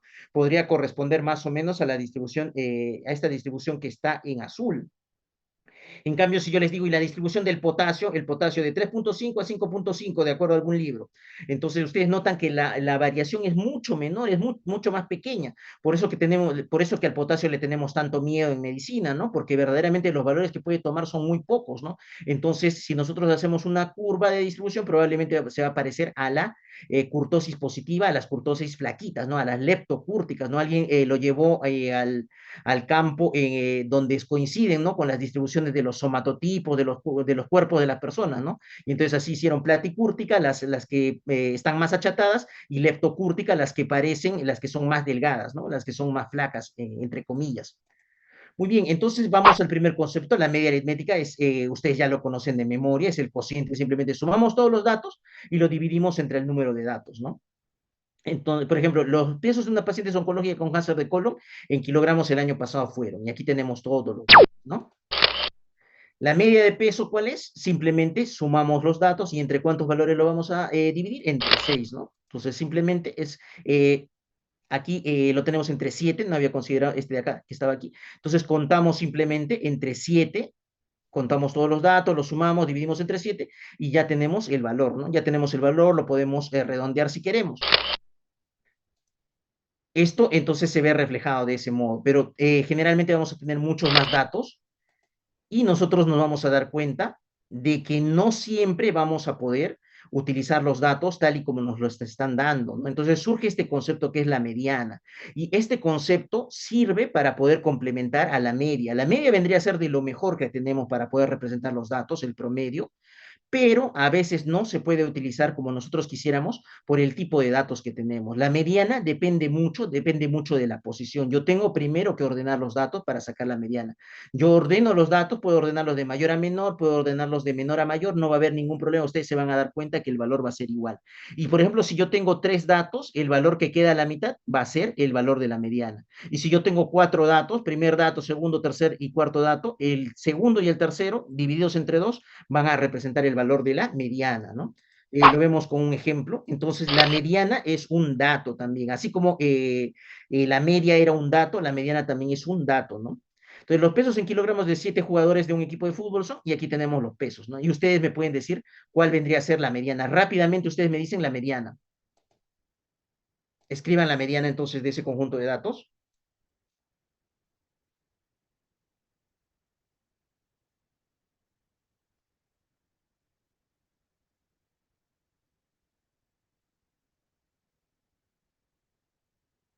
Y le pregunto a su compañera Kaori. Kaori, buenas tardes. ¿Cuál vendría a ser la mediana de este conjunto de datos? Alguien nos dice 65. ¿Cuál vendría a ser la mediana de este conjunto de datos? Todos hagan el esfuerzo, todos hagan el esfuerzo. Nosotros no tenemos por qué ser expertos en matemáticas, simplemente recordar estos conceptos, porque recordando estos conceptos vamos a poder ordenar, ¿no? Nosotros simplemente estamos aprendiendo a mandar, estamos aprendiendo a mandar, estamos aprendiendo a ser jefes para poder darle al paquete estadístico, y solamente le vamos a pedir las órdenes al paquete estadístico. Y tenemos que interpretar si lo que está haciendo es bueno o es malo, ¿no? Entonces, siempre se tienen que ordenar los datos. Se pueden ordenar de mayor a menor o de menor a mayor. Ustedes se van a dar cuenta que si ordenamos de mayor a menor, el resultado también va a ser igual. ¿Y cuál ha quedado al centro? ¿Cuál ha partido los datos? Es un pequeño dato que justo colocado en esta zona divide todo este conjunto de datos en una parte izquierda y una parte derecha. Esto va a ser la mediana, esto va a ser la mediana. Si nosotros lo dividimos de una manera que se conoce como los percentiles, también va a corresponder al percentil 50. Es una medida de dispersión en la que nosotros vamos a poder ver que está justo al centro. Entonces, este dato que queda al centro va a ser la mediana, y va a valer 65, tal y como ustedes han podido responder. Y esto sí es que el número de datos fuera par. ¿Y ahora qué pasa si viene un jugador más? Si viene uno más, por así decirlo, tenemos un jugador más, otro que también tenía este peso, ha aumentado uno más, y nosotros vamos a tener ahora que utilizar 63 y 65. Ya no tenemos un solo dato al centro, ahora tenemos 2 datos al centro. Tomamos los 2 datos que quedan al centro, los vamos a dividir y ahora vamos a tener el valor de la mediana, que va a ser 64. Pero siempre sale de los datos, siempre sale de los datos, de los valores de los datos. Esto es muy importante. Entonces estamos viendo que la media y la mediana son datos, y la moda también es un dato. La moda es aquel dato aquel valor que más se repite. Y esto es donde más se equivocan las personas. La media, la mediana y la moda son datos, son valores, valores que resultan de esta medición. No son frecuencias, no son frecuencias. Frecuencias es otra cosa. Entonces, puede ser un solo dato que sea el que más se repite, a veces puede haber un empate, ¿no? Dos datos que son los que más se repiten. Por ejemplo, el número de inasistencias anuales en trabajadores de una posta, ¿no? Estoy haciendo un estudio de calidad y veo sus inasistencias. Cero inasistencias, nadie tiene cero inasistencias, como la gran mayoría de las postas. Una inasistencia, una persona. Dos inasistencias, no había, pero tres sí había. Cuatro no había. Cinco inasistencias. Este era el dato que más se repite, el dato que más se repite. Seis no había. Siete sí había una persona con una inasistencia. Ocho no había, nueve había dos. Entonces, ¿cuál va a ser la moda? La moda aquí es 5, ¿no? Mucho cuidado con colocar el valor de 3, mucho cuidado con colocar el valor de 3. No es la frecuencia que más se repite, no es cuántas veces se repite, sino el dato. Entonces, la media, la mediana y la moda son datos, o vienen de los mismos, pueden venir también de la suma y la división de esos dos datos, pero vienen de los datos, no vienen de las frecuencias, no vienen de las repeticiones. No cometan ese error. Entonces es el dato que más se repite. Por ejemplo, en una tienda de ortopedia se venden zapatos ortopédicos y nosotros vemos de acuerdo. Este es el número de calzado, la talla de las personas y el número de cuántas personas tienen esa talla de zapato ortopédico. Y ustedes me van a decir cuál es la moda. Y aquí sí me interesa mucho que todos hagan el esfuerzo. ¿Cuál sería la moda en ese conjunto de datos de esos zapatos ortopédicos? Ahí tienen entonces la talla de las personas, la talla me parece bajo el sistema inglés, el que más se utiliza, el que estamos acostumbrados a utilizar en Perú, y el número de personas, ¿no? ¿Cuántas personas tienen esa talla de calzado? ¿Cuál es el valor de la moda? ¿Cuál es el valor de la moda? Respondan ustedes, muy importante este ejercicio. Sigan respondiendo, hagan todos el esfuerzo de poder sacar el resultado. Ustedes nomás están mirando su resultado. A mí me parece mucho más fácil hacerlo de este modo que hacerlo con lápiz y papel, ¿no? Entonces sigan participando todos. Muy bien. Entonces, ¿qué habíamos dicho? Que la media, la mediana y la moda eran datos. Y entonces, con toda maldad de sus profesores, ustedes siempre van a ver en las alternativas, siempre van a ver en las alternativas la frecuencia que más se repite. ¿Dónde está la frecuencia que más se repite aquí? Es 35, ¿no? Aquí es el mayor número de personas que tenía una misma talla, eran 35 personas y todos tenían 41. Pero ¿cuál es la moda?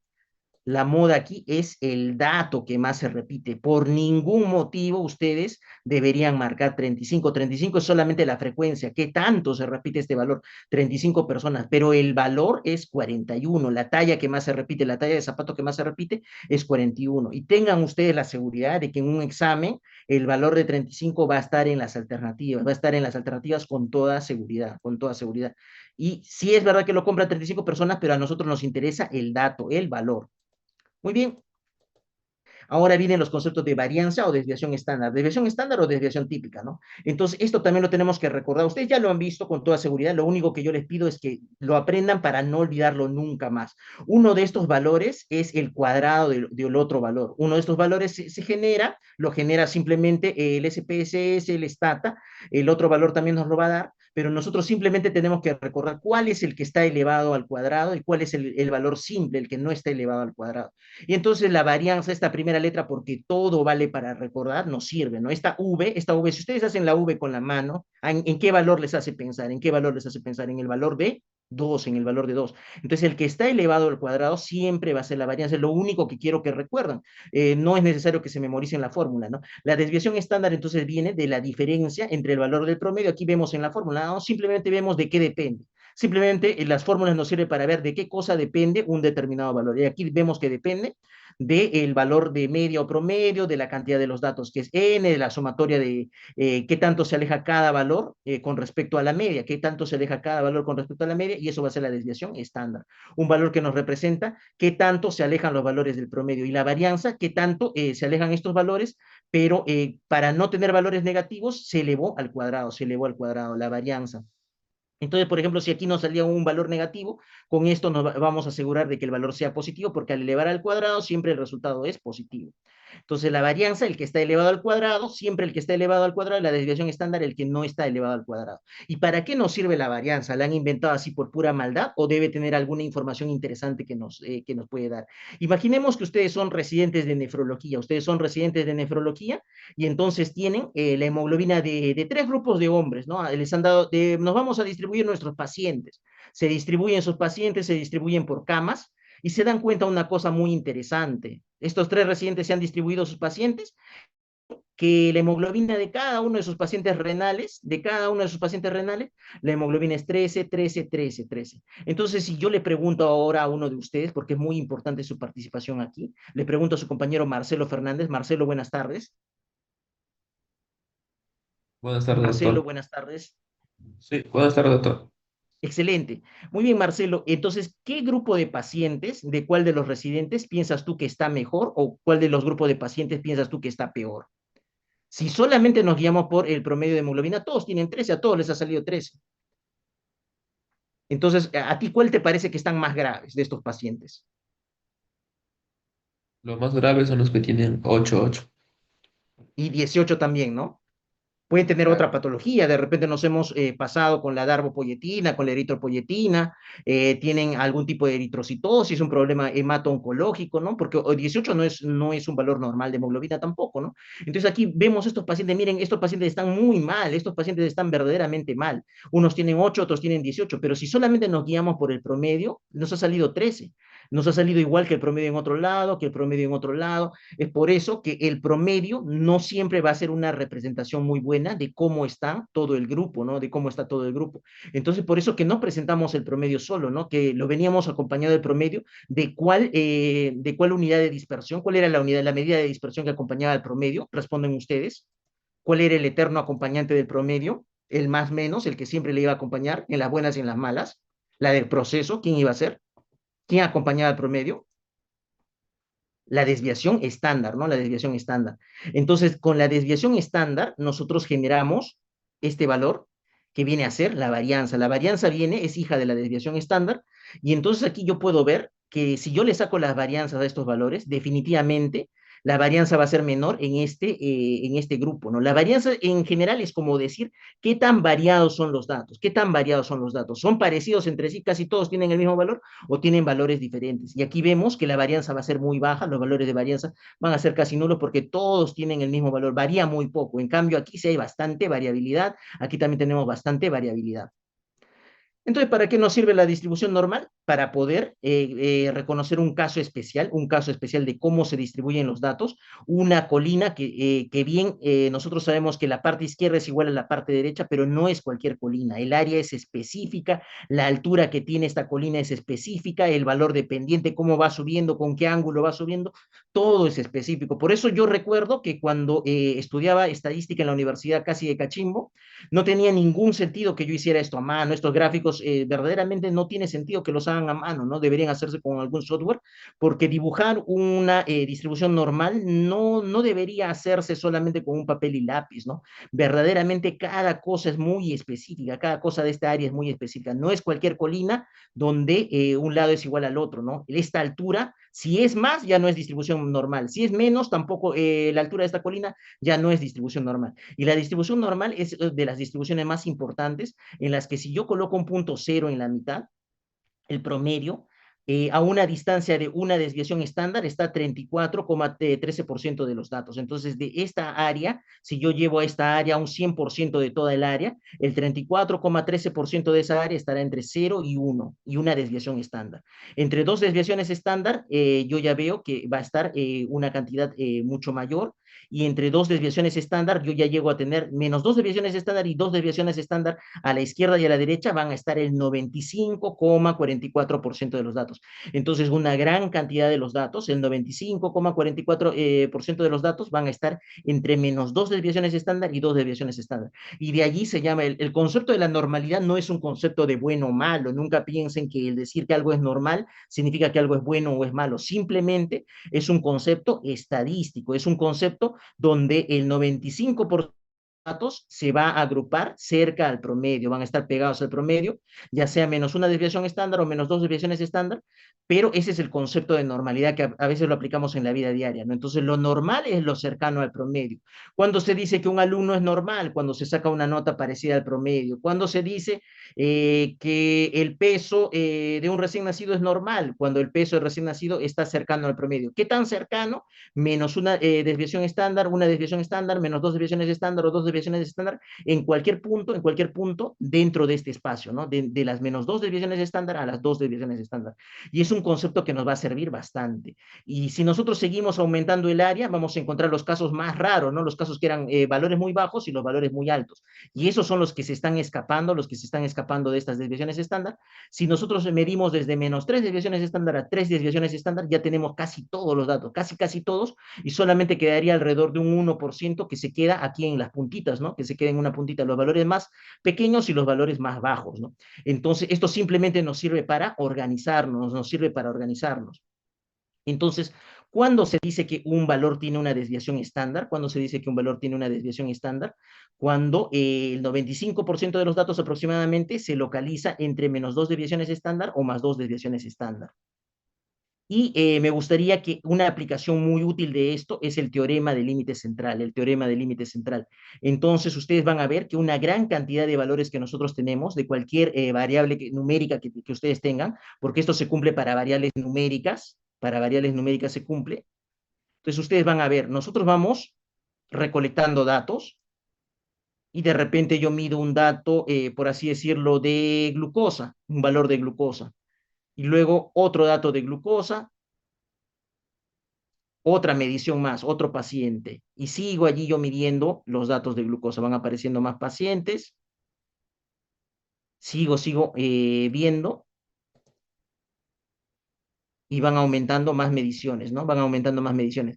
Y ustedes se van a ir dando cuenta, ¿no? Y van subiendo estas frecuencias, ¿no? En la recta numérica, en el X, están los valores que pueden tomar. En la parte de más hacia la izquierda, los valores más bajos. A la derecha, los valores más altos de glucosa. Pero ¿qué tanto se repiten los valores? Va subiendo en el eje vertical. Las repeticiones, las frecuencias van subiendo en el eje vertical.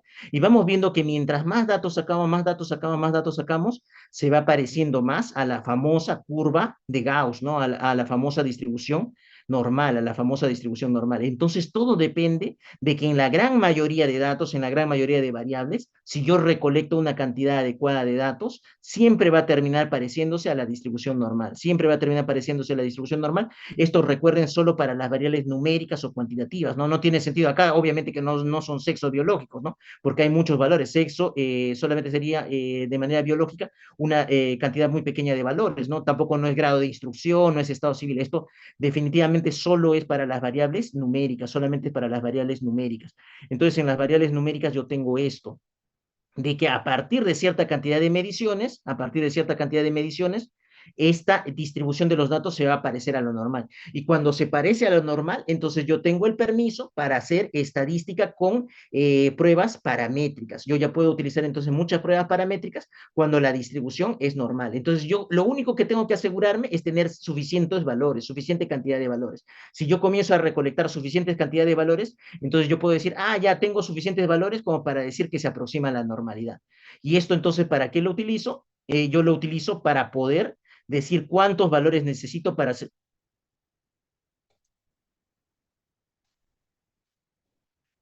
Muy bien, entonces les decía que esto nos sirve para poder ver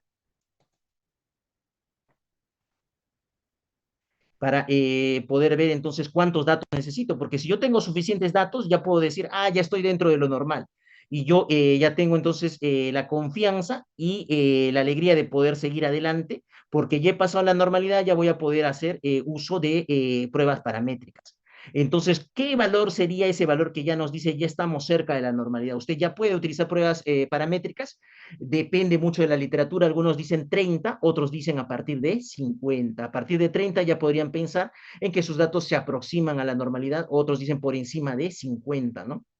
Entonces, ¿cuál es el valor mínimo de mediciones que yo necesitaría? ¿Cuál sería el mínimo de pacientes con enfermedad de Crohn que necesito? 30. ¿Cuál sería el mínimo de pacientes gestantes adolescentes que necesito para poder medir ponderado fetal? 30. ¿Cuál sería la cantidad menor de muestras de orina con proteinuria que necesito para poder medir algo, mínimo 30, ¿no? Entonces, esa sería la cantidad mínima de pacientes, observaciones que yo necesitaría para comenzar a hacer mis estudios, ¿no? Para comenzar a pensar y evaluar si tiene o no tiene distribución normal, y según el teorema del límite central, ya los puedo tratar como que tuvieran distribución normal a partir de esa cantidad, ¿no? Entonces, la media y la mediana y moda son muy importantes. La media es igual a la mediana es igual a la moda, las tres son iguales cuando me dicen que la distribución es simétrica. Si yo le digo a ustedes la altura de un grupo de niños tiene distribución normal, y la media me ha salido 120 centímetros, ¿cuánto es la mediana? Entonces yo les digo, la distribución de la estatura de unos niños es normal, sigue la distribución normal. Y la media me ha salido 120 centímetros. ¿Cuánto es la mediana? Ustedes me tienen que decir. ¿Cuánto sería la mediana? Si la distribución es normal, es un tipo de distribución simétrica. Entonces la media va a ser igual a la mediana y va a ser igual a la moda, ¿no? Entonces es una forma indirecta de saber ese dato, saber ese dato. Pero ¿por qué yo utilizo entonces la mediana? ¿Por qué no me quedé con la media? ¿Por qué no me quedé con la media? Porque la mediana es un estadístico que yo puedo utilizar cuando la media no es suficiente. La media tiene un problema, que la media se mueve mucho dependiendo si yo tengo un valor muy pequeño o un valor grande, ¿no? Entonces, por ejemplo, imaginemos que yo deseo sacar cuánto es el promedio de ganancias, el promedio de ingresos de unas familias. Yo tengo que decidir si ingresan un grupo de personas, si ingresan o no ingresan a un programa del Estado. Yo trabajo para el Estado, trabajo para el CISFO, y los ingresos familiares son 500. De otra también son 500, de otra también son 500, de otra también son 500, y así yo tengo que todas esas personas de esa comunidad tienen un ingreso de 500. Entonces yo les digo, ¿cuál es el promedio en soles de ingreso mensual de esas personas? Definitivamente es 500, ¿no? Definitivamente es 500. Pero ¿qué pasaría si a este grupo de familias, veo que una de las casas definitivamente era de una persona bastante humilde, pero esta persona ha ingresado al Congreso, ¿no? Por algún motivo esta persona se ha metido a política y ha ingresado al Congreso, y por ahí esta persona comienza a ganar 35.000 soles, ¿no? 35.000 soles entre otros gastos y otros beneficios que tenga. Comienza a ganar mensualmente. Yo comienzo a sacar el promedio de estos mismos datos. Me gustaría que alguien nos ayude con la calculadora de su celular y nos digan cuál es el nuevo valor de promedio. El valor del promedio anterior, definitivamente muy fácil de sacarlo, era 500. Y ahora, ¿cómo varía? ¿Cuál es el nuevo promedio? ¿Cuál es el nuevo promedio? Nos van sacando cuál es el nuevo promedio que podemos ver. ¿Cómo ha variado este valor de media, que originalmente era 500? Ahora, solamente con una persona que se ha entrado ahí, una persona que no representa la realidad de la mayoría de ellos y que está junto con ellos. Si alguien pudiera sacarlo allí.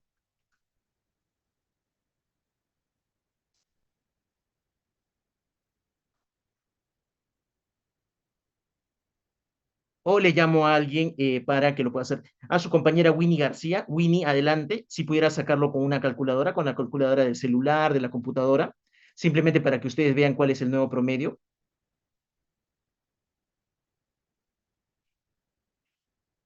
Simplemente para que ustedes se den cuenta cómo varía esa unidad que nosotros estamos utilizando para poder representar nuestros datos, que era la media, solamente por el hecho de tener un valor que no corresponde a lo que la mayoría tiene, un valor extremo, un valor atípico, o en inglés le conocen como los outliers, ¿no? Los outliers, o outlier le puedo escribir ahí. Entonces, me dicen el valor, cualquiera de ustedes, yo lo voy a considerar también dentro de su participación. 109. Sí, escríbelo por favor, Winnie, escríbelo por favor. Ah, ya. Ya.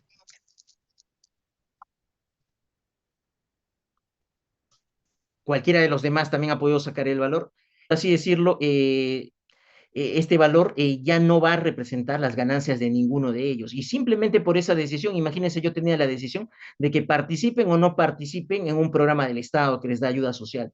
Entonces yo podría de decir, no, estas personas no pueden participar porque tienen un valor de ingresos bastante elevado, solamente por haber incluido un outlier, ¿no? Entonces yo puedo tomar una decisión bastante equivocada.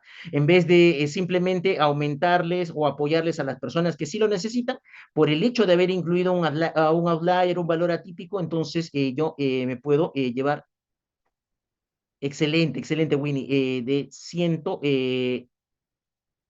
me parece que hay un pequeño error allí en la posición del punto, pero definitivamente es un valor de promedio superior, es un valor de promedio superior, que no va a representar al resto de pacientes. Entonces, para las distribuciones simétricas, la moda es igual que la mediana, igual que la media, es algo que siempre tenemos que recordar. Y luego, si antes nosotros teníamos a la mediana, si antes teníamos a la mediana, que era el valor que dividía los datos en una mitad izquierda, una mitad derecha, una mitad inferior, una mitad superior, y la mediana estaba justo, justo a la mitad, nada nos obliga a que nosotros tengamos solamente un valor de posición que divida a nuestros datos en dos partes, ¿no? Nosotros podemos dividir en más partes y ahí comienzan a aparecer los cuartiles, los deciles y los famosos percentiles, ¿no? Entonces, ¿qué pasa si yo ya no divido solamente en dos mitades? ¿Qué pasa si yo decido dividir en tres mitades? O, perdón, en tres tercios, o en cuatro cuartos, o en cinco quintos. Entonces yo puedo escoger. Eh, Ustedes habrán visto en razonamiento matemático hay un tema que se llama cortes y partes, ¿no? Cortes y partes, porque si ustedes cortan una determinada barra y ustedes quieren tener tres partes, ¿cuántos cortes le van a hacer? Dos cortes. Si ustedes quieren tener 10 partes de una determinada barra, de una determinada longitud de una tabla de madera, ¿cuántos cortes le van a dar? 9 cortes, ¿no? Con 9 cortes, ¿yo cuántas partes voy a tener? 10 partes. Entonces siempre voy a tener, aquí también he realizado solamente un corte y ¿cuántas partes voy a tener? Dos partes, ¿no? Entonces no confundan nunca el número de cortes y la posición de estos cortes con el número de partes. El número de partes siempre es uno más, ¿no? Uno más de los extremos. Entonces, si yo decido escoger los cuartiles, ¿cuántos cuartiles debería haber? ¿Cuántos cuartiles debería haber?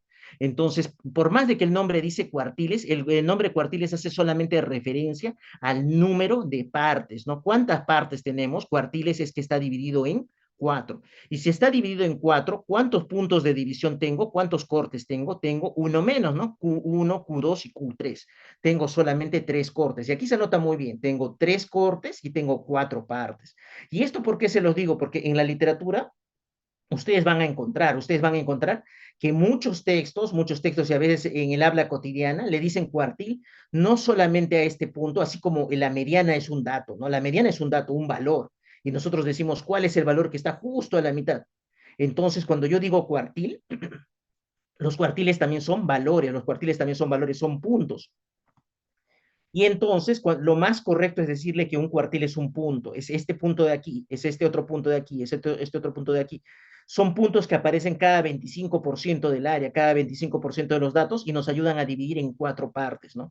Entonces, ustedes se habrán dado cuenta que a veces se les llama cuartil, no solamente al punto, no solamente al dato, sino también a toda esta sección, a todo este primer cuarto, a todo este segundo cuarto, a todo este tercer cuarto, a todo este cuarto cuarto. Y así se dice, por ejemplo, cuando se ordenan las revistas de acuerdo a su prestigio, de acuerdo a su grado de que permiten la citación de los autores, así, ustedes habrán dado, ¿no? Primer cuartil, segundo cuartil, tercer cuartil, cuarto cuartil. Quintiles de pobreza, primero, segundo, tercer, cuarto, quinto quintil de pobreza. Entonces, eso viene ya de una jerga, eso ya viene de una jerga. Es el hecho de volver a utilizar la misma palabra que en realidad correspondía solamente a estos puntos para todo el segmento, ¿no? En vez de decirle cuartil solamente al punto de división, le dicen cuartil a todo este segmento, ¿no? A todo el primer segmento también le dicen cuartil 1, a todo este segundo segmento entre Q1 y Q2 le dicen cuartil 2. Entonces, esa es una jerga, no es lo más correcto, pero sí lo van a encontrar, muchas veces en la forma común de cómo se expresan las personas. Pero ¿qué es lo verdadero, qué es lo más matemático? Decirle cuartil, decirle percentil, decir solamente al punto de división, solamente al punto de división. Entonces, percentiles, ¿cuántos percentiles habría? Lo correcto sería que los percentiles, que son los puntos de división, haya 99 percentiles. ¿Y cuánto es el total de las partes? 100 partes, ¿no? El total serían 100 partes. Entonces, eso sí sería lo correcto. Decir el percentil 20 sería el dato, ¿no? ¿Cuál es el dato? Que divide de estas 100 partes, toma y separa un 20% para un lado y 80% para el otro lado, ¿no? Y entonces por eso dividimos en percentiles, ¿no? El dato el percentil 20, que nosotros sabemos que hacia un lado de ese dato va a estar el 20% de los datos y al otro lado va a estar el 80% de los datos. Este va a ser el percentil 20. Y así yo voy a tener 99 percentiles y ustedes esta aplicación de los percentiles la utilizan mucho, ¿no? La utilizan mucho en pediatría, ¿no? Entonces aquí también tengo el valor de media o mediana, si es que yo lo utilizo como división, el percentil 50 viene a ser la mediana, el percentil 50 viene a ser la mediana, es otro nombre que también tiene la mediana. Aquí vamos viendo que la mediana tiene distintos nombres. Mediana también, si yo he dividido solamente entre dos, le llamo mediana. Si yo he dividido entonces entre cuatro partes, le voy a decir cuartil 2. Y si yo divido en 100 partes, le voy a decir percentil 50, ¿no? Entonces la mediana acá, la mediana es el famoso percentil 50, ¿no? El famoso percentil 50 de las tablas de peso para la edad, por ejemplo, aquí va a ser el famoso percentil 50 la mediana, vemos otros percentiles 80, aquí 97, percentil 3, y nosotros utilizamos el mismo concepto de siempre, ¿no? El mismo concepto de siempre. Todo lo anormal, lo que nos preocupa, lo que se sale de la normalidad, va a ser aquello que está por fuera de dos desviaciones estándar, ¿no? Entonces aquí ustedes pueden ver la primera desviación estándar en amarillo y la segunda desviación estándar en rojo, ¿no? Entonces alrededor de este 50 voy a tener dos desviaciones estándar para arriba, dos desviaciones estándar para abajo. Y es simplemente lo mismo que ustedes han visto aquí, simplemente este gráfico está echado, ¿no? Simplemente está de costado, ¿no? Entonces para casi una gran variedad de patologías, de mediciones en biometría, en ciencias de la salud, ustedes van a poder decir en automático sin tener que memorizar cuándo es normal y cuándo es anormal. Si yo les digo talla baja, ¿cuándo es el diagnóstico concepto de enanismo? Ustedes ya lo saben. Una talla por debajo de dos desviaciones estándar de la talla mediana, ¿no? De la talla mediana. Esta es una división simétrica, una división bajo la campana de Gauss. También podemos decir de la media, ¿no? También podemos decir de la media, no hay ningún problema, porque esta división es simétrica, ¿no? De la división es simétrica. Dos desviaciones estándar por debajo del valor medio o más dos desviaciones estándar por encima del valor normal, ya será una talla alta también que nos llame la atención, ¿no? Una talla alta que puede ser por cualquier motivo, por algún tumor hipofisario, también nos puede llamar la atención. Y esto también se utiliza en otros ámbitos, ¿no? Por ejemplo, aquí tenemos la densitometría ósea, también ustedes van a ver, ¿no? Por qué los valores se expresan con desviaciones estándar, ¿no? Y lo normal está dentro de dos desviaciones estándar, y a partir de menos dos desviaciones estándar ya comienza a aparecer lo patológico, ¿no? Ya comienza a aparecer lo patológico, las osteopenias, las osteoporosis, a partir de dos desviaciones estándar con respecto del valor central, con respecto del valor central. La presentación de datos cualitativos es bastante sencilla, también se interpretan luego matemáticamente, a los datos cualitativos también se les hace distintos tipos de regresiones, también se pueden hacer muchas pruebas muy interesantes, el chi cuadrado sirve para datos de este tipo, datos cualitativos, y por ejemplo, entonces, ¿cómo yo tengo que expresarlos? ¿No? Aquí los datos van a ser de variables nominales o ordinales, ¿no? Y por ejemplo, la proporción de mujeres con síndrome de ovario poliquístico en una consulta de endocrinología, de todas las que van a esa consulta de endocrinología, es del 82%. Son 55 pacientes de un total de 67 pacientes que van a esa consulta de endocrinología. Y entonces, ¿cómo lo expreso yo? ¿Cómo lo tengo que expresar matemáticamente y científicamente? Yo lo tengo que expresar de un modo que yo tengo que colocar dentro del paréntesis el porcentaje, ¿no? Entonces, todo sirve para recordar. El error más común será que ustedes lo hagan aquí a la inversa, que ustedes coloquen el valor de frecuencia adentro y el valor de porcentaje afuera. Una forma de recordar es P con P de paréntesis, con P de porcentaje, ¿no? Es el error más común que se comete aquí. Es un error que todos en algún momento hemos cometido, ¿no? Entonces, el valor que está en el paréntesis con P de porcentaje, con P de porcentaje. Siempre dentro del paréntesis, el valor que yo estoy expresando como porcentaje. Entonces, si eran solo 55 mujeres de un total de 67, yo coloco el valor absoluto, la frecuencia absoluta, la frecuencia que me dice cuántos vienen del conteo, ¿no? De contar cuántas mujeres en total son. Eso va a ir por fuera del paréntesis y dentro del paréntesis viene el porcentaje de 82%. Otra cosa es que los valores también nosotros nos vamos a ir acostumbrando cómo se escriben, cómo se redactan, ¿no? Entonces, en literatura en inglés se utiliza el punto decimal y en español se utiliza la coma decimal.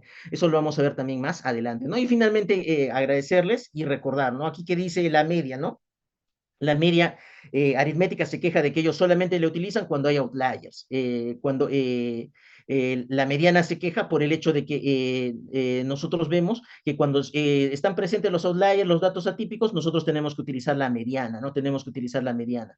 Y entonces la media ve esa reducción, pero la moda ve que muy pocas veces la utilizan, ¿no? La moda es un dato, siempre un dato, la media, la mediana y la moda son datos, pero la moda un poco que ha quedado de lado, ¿no? La moda un poco que ha sido olvidada, porque muy pocas veces vamos a ver algunos cálculos donde está presente la moda.